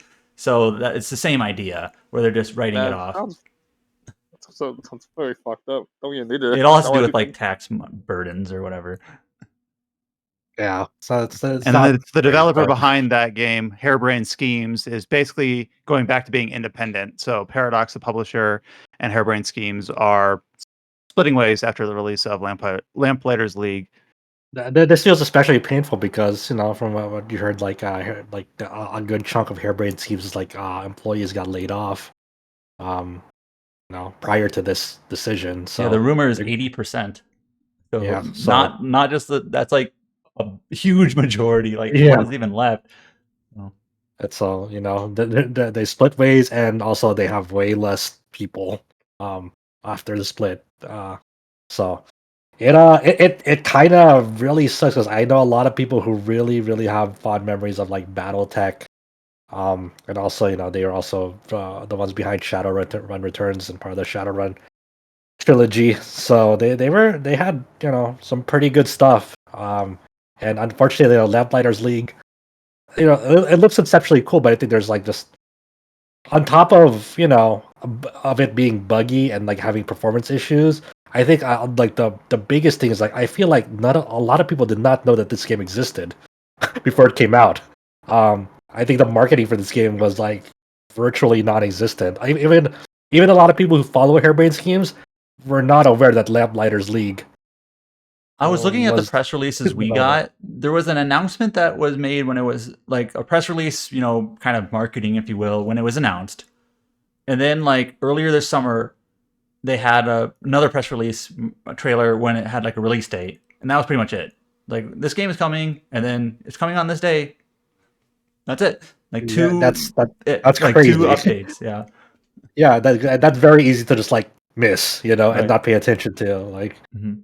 like I said, for all the jabbing that we do for things like Lords of the Fallen, Persona 5 Tactica, even Persona 3 Reload, like even though they are kind of a little obnoxious how many trailers and press releases and info dumps that they give, in the long run, that's pretty good. More is pretty much better when it comes to like marketing these games to let the wider public know that hey, they're coming out. These things exist. We want you to like at least like like be informed that they're still coming. I don't and have to- any to hard not let people data, down. but I heard from a friend of a friend that apparently Lords of the Fallen has significantly outpaced expectations. So like it seems like it succeeded in at least capturing an audience. I know there's been some criticism about like the state of the PC port, or maybe the game isn't excellent but it's just good. But it's in terms of like people knowing it exists and having some sales, it's been successful. Yeah. So I think it like peaked at like 43,000 concurrent players on Steam, which is really good for like one thing to put in perspective for Lords of the Fallen, and I'm sure it's like already been profitable. Hexworks, the studio that made the game, wasn't founded until early 2020. This is a game that was basically developed almost entirely during COVID, and it's like it's a huge game, but it's like I don't know how big the studio is. I don't think they're AAA. They're probably like AA, but 3 years of development, like full development with, I guess, like a couple hundred people on staff. It's like, yeah, it's probably not going to take too much for it to become profitable. And it's not like CI Games, their publisher, is like a huge publisher either, So they do the sniper. They do the sniper franchise. What's it called? Sniper Ghosts, something like that. Sniper Elite. Sniper Elite, yeah, and that's pretty much what they're known for. So, it just that's the power of modern marketing. You kind of have to really just plaster it everywhere. That's seems to be the play, and that's why you have huge budgets on marketing. Which like and in some cases, usually the common case for bigger bigger titles is like the marketing budget is usually over like encapsulates the development budget by a considerable margin. And we joke about like how Atlas and Sega, the way they partner with Xbox in strange ways, but it gets things to the top of the newsletter. Yes, it does. The 6-hour trailer exclusive. Yeah, Gotcha. yeah, and then they have like the second follow-up is like, and here's the one that has all the platforms listed. It's like, okay, yes. So late last night, I saw certain people in our Discord who follow Final Fantasy XIV looking at the upcoming Final Fantasy XIV Dawntrail. I will have to hand this off over to likely Chow or James because I knew about the announcement of the Dawntrail, but this is for the 6.5 release preceding Dawntrail. I kind of saw things about Viper class, about new tanks potentially. Can you just tee us up? This is hot off the press. What was announced or talked about last night regarding Final Fantasy XIV's newest expansion? I'll hand it off to James. Yeah, so basically, FanFest Europe just started last night, or I guess technically this morning, for people in the US. So they just gave a few updates on some stuff they'd previously announced for the expansion, like back at the end of July. So we now know for sure one of the new classes that's going to be added to the game. Well, technically two.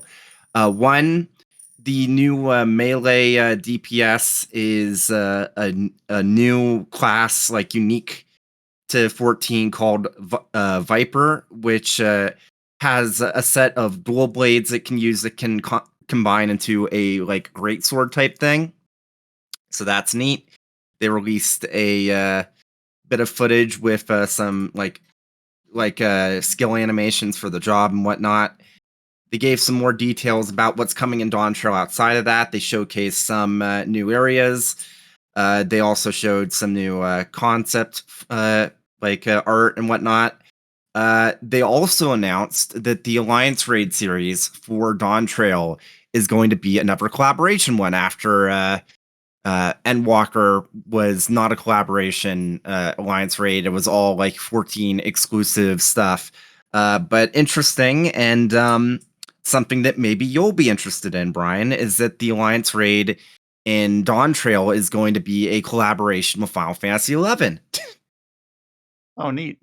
Yeah. So I thought I saw collaboration with Final Fantasy 16, or is that a separate collab? That's a separate thing, yeah. That's going to be a collaboration that releases before Dawntrail. It's going to be like an Endwalker one, like during that sort of lull in content. Yeah, and lull in content, along with the previously announced Fall Guys collaboration, which is going to add in some new content to the Gold Saucer, which makes sense because like the Gold Saucer was already kind of like similar enough to what Fall Guys does, so it's like it perfect sense.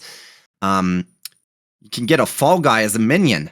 Oh hell yeah! There you go. But I did see some jokey images. You know that there was already a meme image of Barack Obama like giving a medal to himself. Only the head was replaced with Yoshida giving them a collab to himself with Final Fantasy 14 and 16. Yeah. It's like, wow, how can you make this happen, Yoshida? And this seems to be really difficult. I don't know, Yoshida. You tell me. Can you make this work? Yeah. It was also kind of unrelated, but the like father of Final Fantasy, Sakaguchi, was at FanFest, still is, I think, and avid Final Fantasy 14 player, Sakaguchi. Yeah. He confirmed that the main reason why he doesn't want to like, even though like the offer has been on the table, he doesn't want to like help like collaborate with 14 specifically because he is so addicted. He doesn't want to peek behind the curtain. I get that. He's just like he also confirmed that Sakaguchi has cleared the latest ultimate raid in Final Fantasy 14. Wow. Yeah, Top 1%. Yeah, well, funnily enough, the ultimate raid is called Top, the Omega Protocol. But yeah, so jeez. So Sakaguchi is a better FF14 player than both of us. Almost everyone. Oh no, I would say that he is the peak FF14 player because he does everything. He even has his own brand of crafted goods called Sakaguchi. Yeah, with two C's. Say hi, go for it because they see it. It's like, oh, it has his signature. Yeah, but yeah, fun times. Not too much new information, just like reiterating stuff that we already knew and like clarifying stuff. How are you guys feeling on this new melee DPS, dual wield focused? Yeah, from an It's outsider perspective, it sounds like that's the biggest news, is that you know what the new class is, or one of them. It's neat. I like the idea. I do like the concept of the. I always like in any sort of media where it's like you have the two like smaller swords combined to make a bigger sword. I love that shit. So I'm all here for it. I don't. And I saw that the big comparison was Zidane. Yeah. What, like the way when he trances, what is it? When he trances, he puts his two swords together to make the dual blade. I'm trying to remember. I haven't played Final Fantasy. I think so. I think he does. Waiting for that remake. It'll be any day now. Surely it's going to happen. We don't know it. We don't know anything. There's like two sets of weapons you can equip from. You can equip knives, or you can equip the one where they're like a giant spear where they're combined. So it's just like it's not related to trance at all. It's just what you have equipped. Yes. Okay. Chow would know, so I trust you. Well, cool. Do we know when Dawntrail's releasing, or is just the sometime next year? Fall next. Well, I think it's summer next year. Yes, summer next year. Probably late summer. So it would probably be around like July or August, because that's normally when expansions released before like COVID hit and things got like kind of derailed. Yeah. Well, cool. Thank you for being able to speak to an actual like level on what was shown off in that, because all I saw was in the Discord, Tony was just saying like, here's the stream, here's the new information, and then like memes that flew over my head and other stuff. And I saw some of the things like with Yoshida and Zidane. I'm like, I don't know what's going on. I need someone to pair this out for me. So thank you guys for actually detailing what was shown and why it's important. We got a couple new, as far as I can tell from the last few weeks, we are deep in the marketing cycle for both Persona 5 Tactica coming out next month and Persona 5 Reload coming out early next year. So both of those releases got just kind of new updates for them. Is there anything, Adam, for these two things that are really specific to talk about for these games, or are we kind of in the weeds at this point? So the Persona 3 Reload, it was kind of, both of these updates are kind of like, how do I put this? Both of these updates are kind of both combined updates. So Persona 3 Reload, they introduced a bunch of these social links, and probably the most interesting thing there is just like the new portrait styles for all the different classmate characters. So you have in Persona 3, the class president character, I forget his name, and then you have like the student council secretary, Chihiro, you have the foreign exchange student, you have the athlete student, and all those other social link characters. So they all have new non-party member social links. Sorry? Non-party member social links. So like they all have new portraits, so it's kind of nice to see like, oh, here's how they look like now. Then there was a trailer that was just like a quick 90 seconds or whatever of like the English voice actors basically just saying like how much they like the game and what it means to be acting in this game. Sort of interesting is that they had the original English voice of Yukari there, Michelle Ruff, also. So I think they're trying to basically say like this isn't like we are replacing them. It's just new generation for the new game, I guess. Like what was it where one of the characters or voice actors was reprising one of their roles but not the other? Tara Platt is still Catherine. Elizabeth, gotcha. Isn't it? Or Elizabeth. Wait, which one is it? I get the name. Elizabeth. I get Catherine and Elizabeth, their names mixed up. You know what I meant. Yeah. Okay. And then for Persona 5 Tactica, they have a new trailer that's basically just cutscenes and combat. It's a tactical RPG. It's got the chibi style. Trailer's only in Japanese for now. I'm assuming they'll do an English one maybe this week. They're usually a little delayed on those. And then just like there are quests that are like challenges. It's a tactical RPG, so these aren't too surprising. Where it's like doing something like approaching a level in a certain way. I think like killing enemies in a single turn or moving an item from one side of the map to the other. Those sorts of things. So yeah, those are the updates. Marketing. Cool. Marketing. Good job, Atlas. Sega. Also, I'm pretty sure both these trailers end with Xbox logos. Because these games are Xbox exclusive, right? So I think. You can't say that. One of our listeners might actually believe you. Okay. That these are these are available on other platforms. They're not Xbox exclusives. Yeah. We are joking when we say that. We are aware. Doesn't mean we don't get other things wrong. Please correct us if we're wrong. Let us know how wrong we are. I want to get comments for corrections. We never get comments on what happens. Well, I guess speaking of Atlas Sega, I'll just go ahead and skip one news post here. This is a small one. Obviously, also coming out next month is the side story in the Yakuza / Like a Dragon franchise, Like a Dragon Gaiden, The Man Who Erased His Name. It was pointed out by the English voice actor for Kiryu, Yang Yi, that the English dub for The Man Who Erased His Name will be a post-launch addition to the game. So it will not come on November 9th with the rest of the game, which we don't know how long this has been in the fine print. It says supported languages, Japanese, English at a post-launch. Yang Ye pointed it out. We don't know how long it's been there. It's like, oh, because we weren't really expecting that. That seems like a surprise. Ever since like Judgment, Lost Judgment, Yakuza 7, the English has been day and date. But in this case, it's not. Speculation as to why that is, I'm not sure. Maybe they just did the voiceover at the same time as they did Infinite Wealth, and they just weren't ready yet. Like, yeah, maybe they just aren't ready I'm yet. trying to remember. Wasn't like 13 Sentinel had the same kind of issue? I think so. Yeah, I They think just so. patched in the English voice just like a week later or something. It's not new. Like- It's just like It's one of those things where if it comes in 2, 3, 4 weeks later, and then no one will care, because then it'll be just part of the game. But yeah, I mean, I did not jump onto the series with the English voices, even though I've heard they've done really good job, especially Ichibans. But since this is not an Ichiban focused game, I will probably just play this in Japanese. I'll just. I- For those who have jumped on, Yeah. for those I who feel have for the jumped on people series who with the English play it. voice, yeah, it's not coming on November 9th. So good on the voice actor to point it out. Oh, yeah. We did get a game announcement this week. This is from an Armenian studio called Mighty Boy Studio, an action RPG called Babylon X. I'm assuming it's X. It could be Babylon Cross. I assume not it's sure. X. If it's not But yeah, Japanese, it's Babylon- not crossed. There you go. So this is an action RPG set in like a alternative history ancient world, and this is basically an introductory, mostly cinematic trailer. When Adam was describing this to me as I was watching it, the first word that he described it to me was uncanny, and that's kind of how I feel about it. It almost looks like a 90s action movie that's just dabbling in what CG should look like. You know what it It's just reminds me got of? What does it remind you of? Forspoken.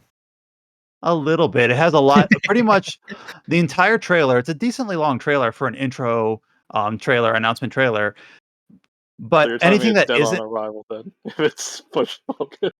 No, not. I mean, like aesthetically, there's some aesthetic looks to like the Mhm. cloak and running around in the desert like environment. That reminds me of. yeah. So anything that isn't a cinematic or like a cutscene, anything that resembles gameplay is characters running. Mm-hmm. Or I guess there's a little bit of there's one that's on like a hover bike, but it's a lot of characters running, and it has a very distinct look to it that looks very uncanny. It's like Halo 4 era mocap is kind of what it reminds me of. And it's not bad. It just looks kind of different. But yeah, it's a they talk a little bit about what their premise for the game is, but it's kind of very high level at this point. No release date, no consoles, no real specifics other than the announcement itself. I have no idea how big Mighty Boy Studio is, but it looks like it's kind of a passion project from a smaller developer.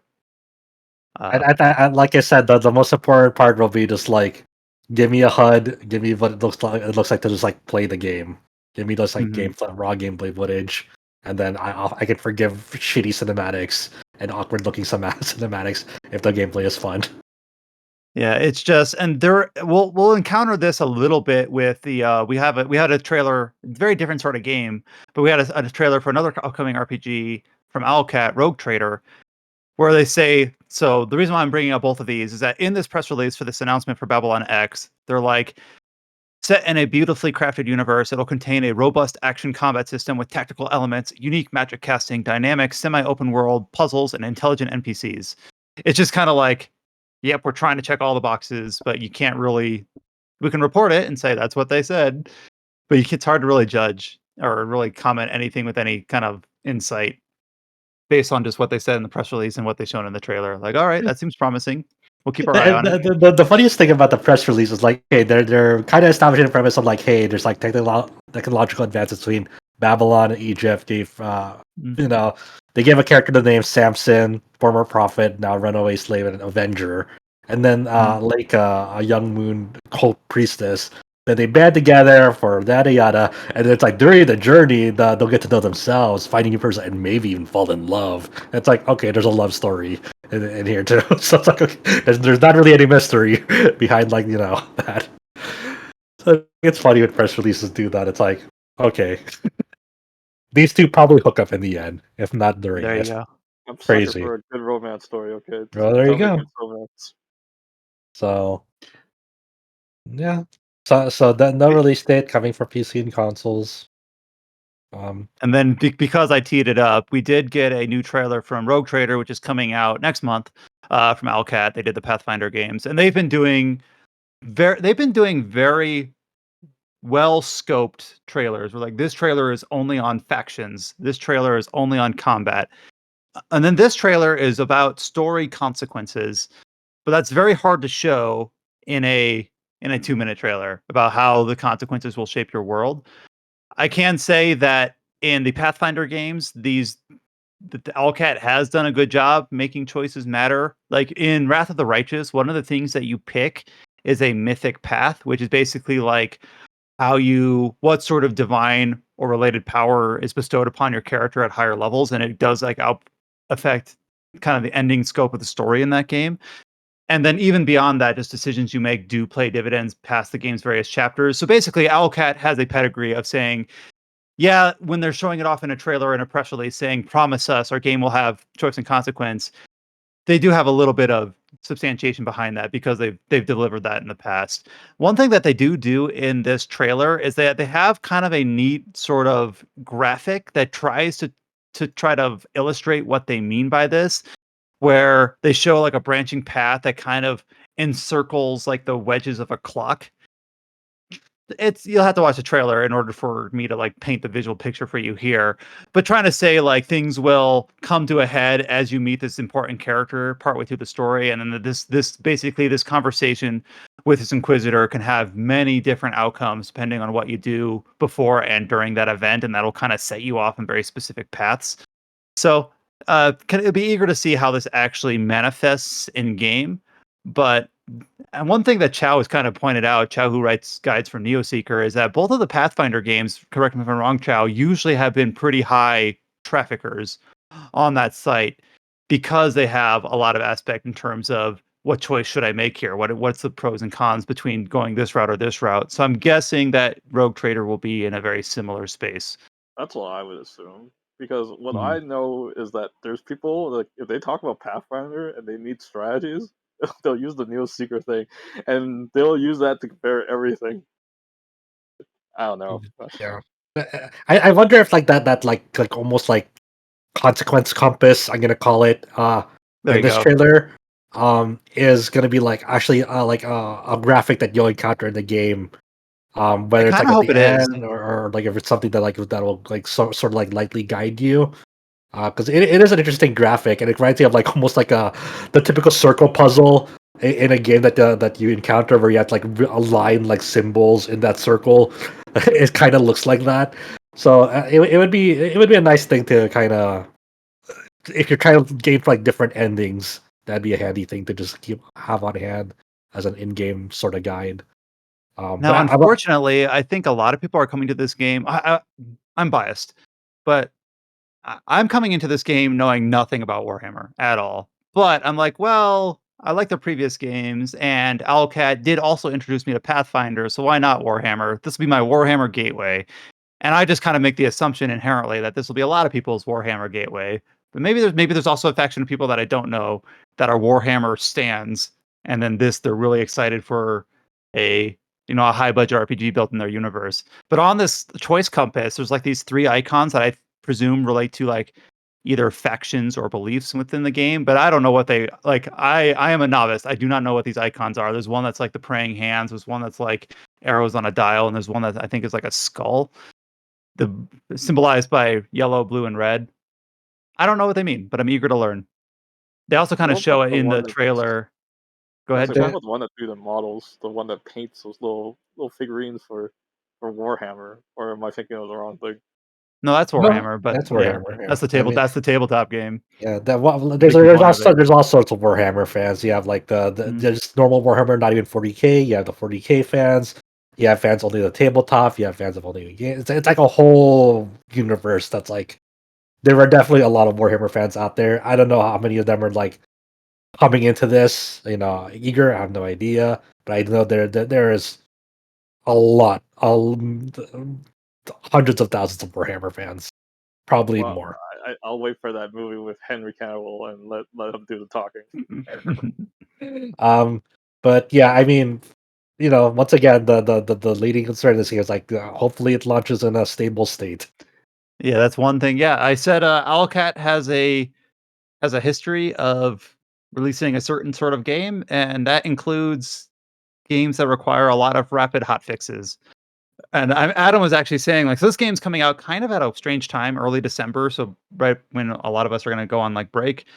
Uh, and Adam's like, well, if you just, if you wait, we're not going to push to get a review of this out by release or by embargo in December. It's okay if it comes out in early next year. And based on the precedent of the studio, that might be a good thing because chances are it's going to come out hot because that's what they've done. I So wonder if maybe they're a kind of little. banking on that too. I wonder if there's certain aspects like they're kind of banking on people like being on holiday. Like, all right, this can wait for a bit. Yeah, and that's I reviewed. It's kind of strange because I reviewed both Kingmaker and Wrath of the Righteous pretty poorly, 5 and 6, I believe. Even though now I feel more strongly on those games now than I did back then, but that's just because I have to account for the fact that like when Kingmaker released, I couldn't even finish the game. I was bugged out of progression. It's like, well, Yeah, that's you get a that's that you got it. you get a 5 because I can't finish your game because it's so damn buggy. So obviously, I hope for the best. Hopefully, they have determined kind of the internal planning that's needed in order to mitigate that to the best extent possible. And hopefully, we are shooting hot air and it'll release and be just fine. We'll see. But coming out in about a month and a half in early December. I am really excited for it. I don't want that to be hidden. This is one Yeah, of the I like that games it's where off. I Yeah. will. Yeah, I'm gonna try to play as much of it as I can before I like travel for the holidays because even though it's releasing on consoles, I'll probably play it on PC, but I don't want to play this sort of game on my Steam Deck. I want to play it on my home PC, so I want to play it, while I have access to it. So I'll probably jump on this right away, and for better or for worse, Worse. Verse. Night Dive Studios has released a new trailer for their upcoming remaster for System Shock 2, System Shock 2 Enhanced Edition. So this is not a remake like the System Shock remake from May, but this is a remaster of System Shock 2, which is System Shock 1 before the version that came out this year also had the same sort of remaster enhanced edition. I think this So enhanced it's one of edition those was things. announced like forever ago, and I almost just forgot. Yeah. Like, oh yeah, this was announced already, like 5 years ago or whatever. Well, remember, it feels like it's in the rearview mirror now, but we kind of joked for the remake on the same thing. The System Shock remake was delayed something like 2 or 3 or 4 times, and it came out and eventually it finally came out in May. I played it. It's great, by the way. You should play it if you had any interest in System Shock but didn't play it when it originally came out. I really enjoyed that game. But we kind of joked like, is it actually going to come out? I believe it when I see it. No. Then it came out and it was good. So it was one of those delays that was worth it. It ended up releasing in a really good state. You should play it. And I this is kind of a little bit shallow of me, but because System Shock 2 Enhanced Edition is just a remaster, I'm sure it's great and I'm sure I would enjoy it if I played it. But I'm also kind of like, well, what if I just drag my feet for like 5 years? And if you play for 5 years, like 10 years at this rate. 10 years. Yeah. And maybe this game will just eventually be remade. It's so hard because I love System Shock too. Like way more than System Shock. I didn't play the remake yet, but I have really fond memories of System Shock too. So a little part of me is like, fuck, don't wait. It's so good, but I understand like the temptation to wait for a remake, however many years, because it's just the System Shock remake was received so well and looked so good. And then if you pre-ordered that remake, you do get this for free. Well, not for free, but included. It's not dated yet, so they just say it will be releasing on PC and Xbox and PlayStation in the near future. So yeah, there you go. Yeah. A couple, I think we're over to some sales updates and a couple release dates. Lies of P, the game we said that none of us here have really played quite yet, did reach 1 million copies sold. So there you go. That's really good. That's very impressive. I'm sure NeoWiz and Round 8 Studio are very happy with that. Mm-hmm. It seems to be like you mentioned the other podcast. It's like I've heard this more and more now since that episode that like people are just like, man, I'd rather play Lies of P than Lords of the Fallen. Yeah. for both people that played it, obviously. Well, Lords of the Fallen have potential. I think with just like more patches and just fine tune the game, it could be excellent. That's why. I mean, not to say that Lies of P doesn't have its own fair share of flaws as well. Like I definitely said valid criticism to like a lot of like the useful upgrades is like locked behind the skill tree. Like things that would be like inherent to Bloodborne, for example, are locked behind the skill tree in Lies of P, and that kind of makes like the early to mid game experience more frustrating than it would have if you had like a certain upgrades already with you that were inherent. Like some maybe boss fight encounter design like are tuned in a way that like it felt like it would have been way more fun and enjoyable if you had like certain like mobility upgrades and so forth. So that's kind of like the thing that I've heard about it, which is a fair criticism, I think. I wish I could just like freeze time and play both these games and then compare them. Yeah, because obviously they're being compared because they're similar games that release in a similar window. Mm-hmm. Is that fair or is that not fair? Kind of beside the point. It's probably worth mentioning that the press release for this Lies of P sales milestone kind of focused on that, like, this is a console game from a Korean studio.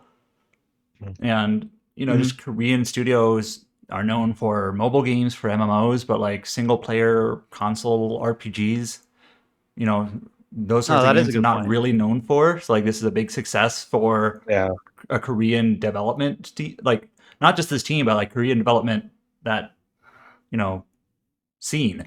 So for a game to reach 1 million copies and be generally well received and kind of be outside the scope of what is traditionally known as like a Korean MMO or a Korean mobile game. So yeah, that's from the CEO of NeoWiz, the publisher. We do have a couple other release dates here. We talked about this when it was announced. I remember this is one of the last podcasts I was on before I stepped out for a few weeks. The tactical RPG Beast will release in early access on October 25th. This one is sort of weird in that they announced first that the game was releasing next year. It's an indie, like, gridless tactical RPG. And then they announced, we decided we're going to do early access this year. And they even say, like, we're only planning on being in early access for a few months. So it's kind of interesting.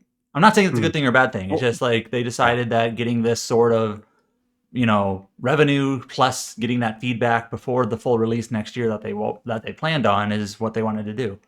Which honestly, we've seen a lot of success out of early access games like World of Horror, both short and long. So Hades. So yeah, Union. This seems to be a very short early access because they think they're going to be coming out early next year, so maybe just half a year or so. But yeah. Well, I think that's just good to have clear marketing because, obviously you've had successes like Baldur's Gate 3, which was in early access for like 2+ years, 3 years, but they don't want to say like, oh, if this game's going to be in early access for so long, I'm not even going to give it the time of day. It's like, no, it's only going to be short window, and it doesn't have to be short, but they're just being very clear about it. They could have easily said we're planning to be in early access for a year plus. But they're not keeping it up to interpretation. They're just making the communication very deliberate. So it is kind of I mean, it's like for people like me, it is kind of benefiting for it because like usually I'm a person that like won't really play a game in early access and will just wait for the full release. And then by that point, that game has already been like refined so much during the early access period that like I just have like a way better first impression of it. It's, let's say if Cyberpunk went into early access up until like the release of like 2.0 this year, and so now it maybe would have been way better received. If a big publisher and developer like that was willing to go through like the weirdly an early access period for that game, because in a way it kind of was early access. Yeah, in a way. In a way. So I wonder. I always wonder about like if more and more people will just kind of use early access as that kind of like that buffer window to refine something before fully releasing it, and then kind of getting that early goodwill because like you're willing to forgive a game. You're willing to forgive more of its flaws if it has that early access label on it. It's like, oh, okay, it's like an active development, even if that early access label is just like an aesthetic choice for in some cases. You know what I mean? I think there's a cynical way to look at it, and where you're like, well, It they're is, already it asking is. for your money, and like you should just criticize it or evaluate it as you would any other game. But I think like when you go to make that purchase for a game that's in early access, you kind of have to have the understanding that things Exactly, might not yeah. be finished or might be untuned. Whereas if a game is not early access and you're handing over money, you're sort of working with the assumption that like this should be complete. Right. Yeah. That's why I say like like when games are in early access, you're willing to forgive it more of its flaws right there and then because it has that early access label on it. So like you use that early access label as like a sort of understand that this is an active development that's gonna get fixed hopefully by full release. And then so now you have like you're way better. You're more likely to have a better time with a game's initial release if it came out of early access than if it didn't and it came out flawed and like buggy and you didn't have a great time. And so it's not, I'm not saying that it's a bad thing. I think early access is a good thing overall, and I like waiting for like releases like World of Horror to be in full release than playing an early access build of it.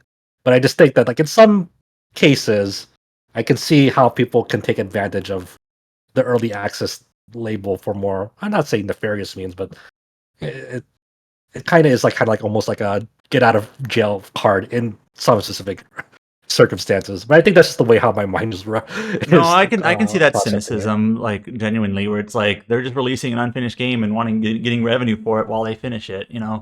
There's a cynical way to look at it. But then you could also try to meet them halfway and say like, well, if that's what it takes for them to get across the finish line, like you do what you gotta. Mm-hmm.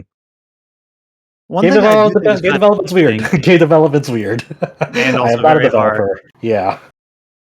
And like one thing I thought was interesting with this Beast game is they always try to market it very clearly as gridless. They always gridless tactical turn based. Well, that's fine. Gridless is it's not bad. It's just interesting that they're putting that like kind of they're making sure to state that our game's gridless. Like you're not going to be held down by those darn grids. It seems Well, like considering every other tactical RPG wants to be like a Final Fantasy Tactics, like we are not that. We are something else. Yeah, so it's fine. It's just kind of like I do know there are some people that like when they see a grid on like an RPG, they're like, oh, they're like, nope. Why would you show me that? I think I poked fun at it earlier where when Persona 5 Tactica was announced, someone was like, Persona 5 Tactica gets its Final Fantasy Tactics, and it's just like, God damn it. When it's clearly more XCOM-ish, like mini XCOM. I don't know.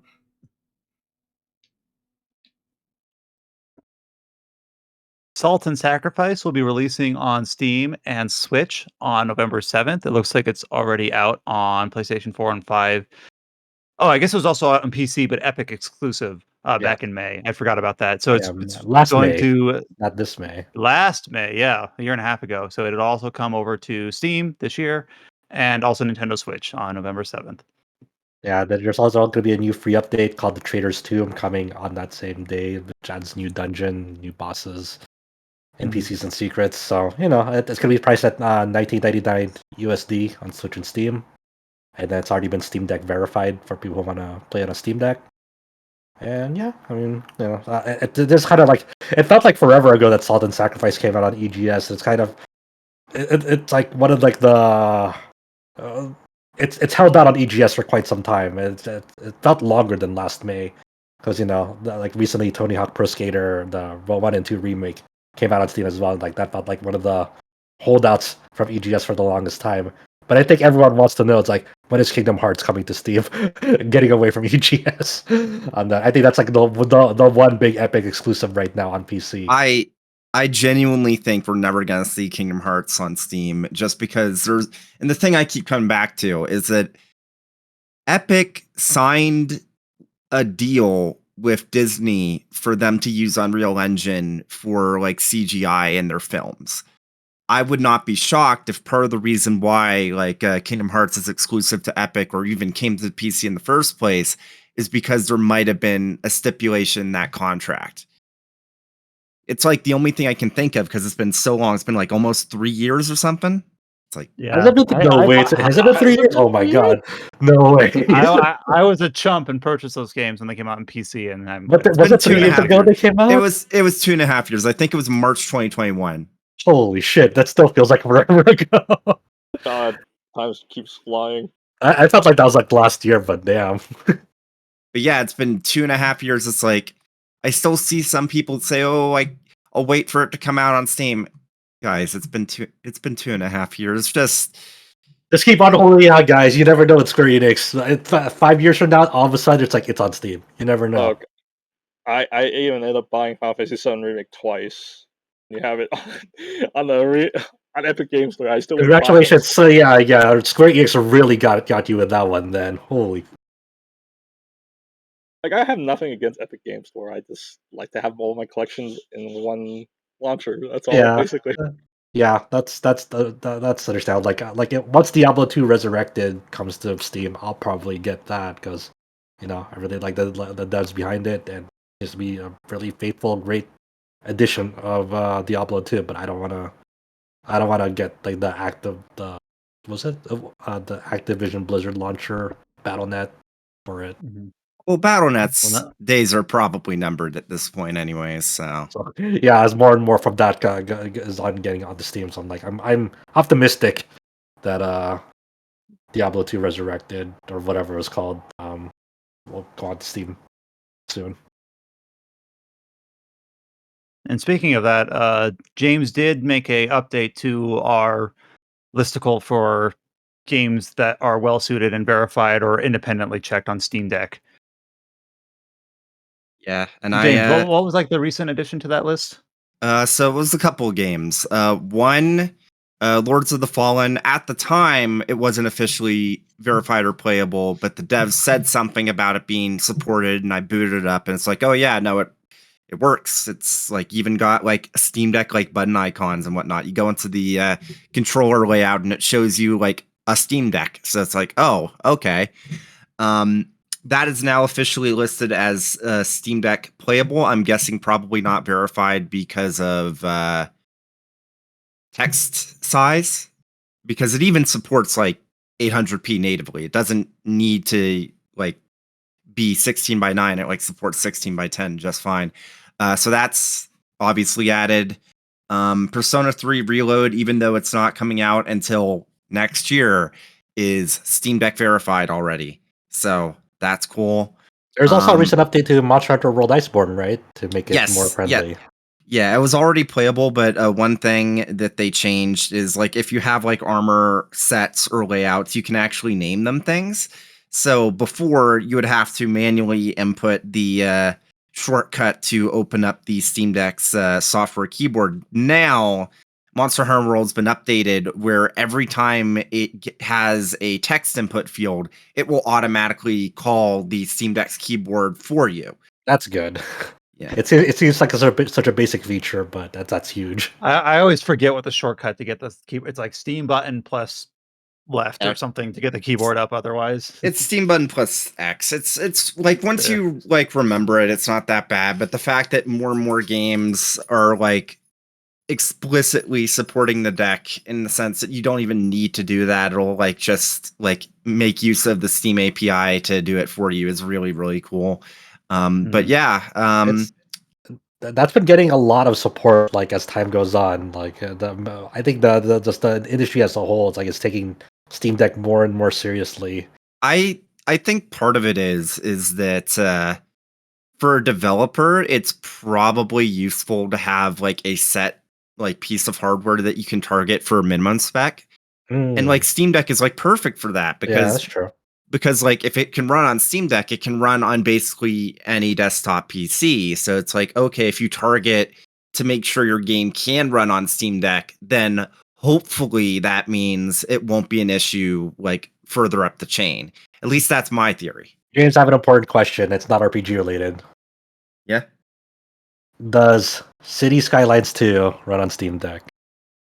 I'm not installing that. It's like Isn't that game like impossible to run or something? That's what I heard. Chow, they like some PC games hardware like .de or something just put up a video of them trying to run City Skylines 2 with a 13900 KS and a 4090 at native 4K, and it ran at like 10 FPS.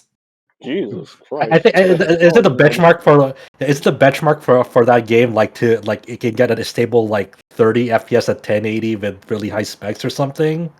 Okay, one thing I will say, I did find out later on that the those specific numbers were with a Ryzen 5 5600X. And the minimum required CPU or recommended CPU for City Skylines 2 right now is a 5800X. So it's still not good, but those numbers, let me put it this way. If you have a 4090 and you're still using a Zen 3 CPU that's not like a 5800X 3D, I'm going to be real with you. You have money to upgrade. You're doing it wrong.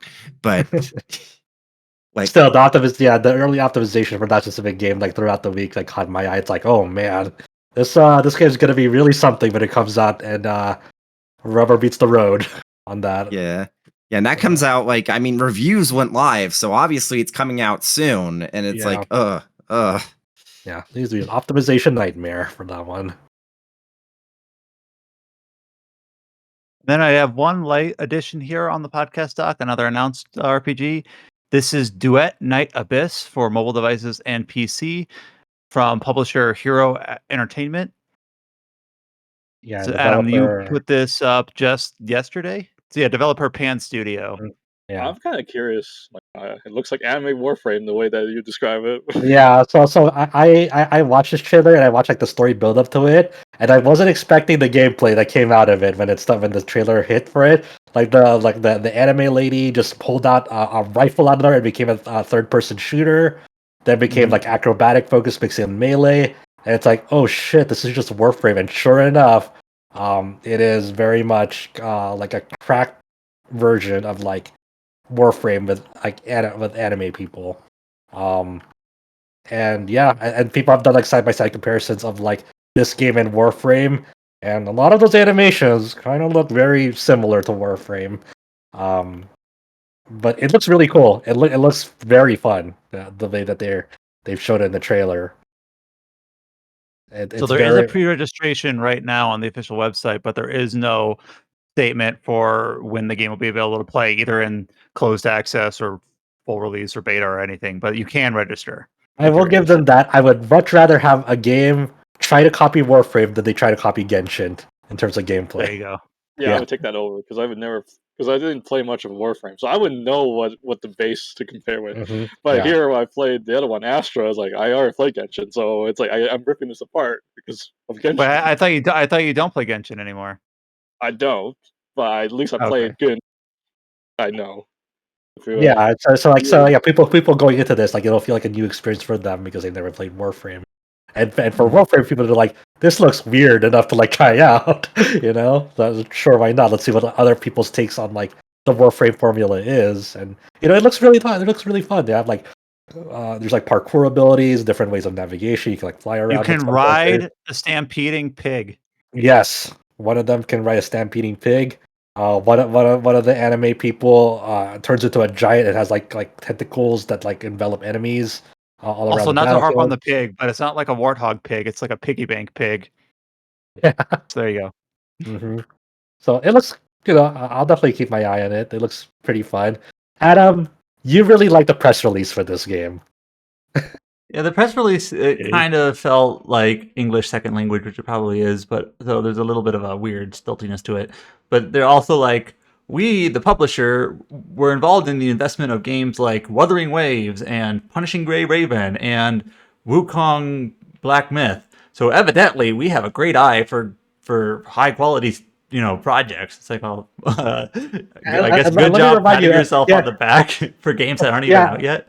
Okay. exactly. Evidently, like 2 of the 3 titles they listed aren't even out yet, which is Black I Myth, think Punishing Wukong, Gray and Wuthering Raven's the only one Waves. that's out. Yeah. So it's like, I heard okay. good things about that gacha game, but I heard that it burned a lot of goodwill from the start, so now it has to play catch up. I Oof. don't know. I don't know. Like I never really played that game, but this game looks cool. I wish the best of luck with it. I'll probably try it when it comes out. This for PC and mobile, right? Yeah, both PC and Yep. mobile. Yeah, and it's kind of cool that like more and more of these like games are starting to have like PC releases. Like I know Reverse 1999 will also have a PC client as well. Will release simultaneously with the mobile version. So that's always I don't like playing these games on my cell phone. I usually play an emulator. But if you give me a PC client, I'm more likely to try out your game. Gonna move my progress from Ever Crisis from PC from mobile over to Steam. Right, yeah, that's it. Are you actually gonna try out the PC release of Ever Crisis? I finished the base game story, Ooh. and I did like the Sephiroth thing that they added or Oh, okay. whatever. Yeah, But I man. think now, like, normally one of my bad habits is that I keep games installed so that I can keep playing whenever they update them. Like I recently just was playing the updates to Wolong, the DLCs to that. Uh-huh. But for whatever reason, for like Ever Crisis, like I'm done. I'm good. But Brian, there's a For- Halloween event, and you can have Aerith and the pumpkin outfit with her pumpkin weapons. I'll be honest. I don't know how I managed it, but I played a decent amount of Ever Crisis because you have to build your battle power up pretty high in order to beat the final story missions. Yeah. But I somehow never unlocked any other alternate outfits.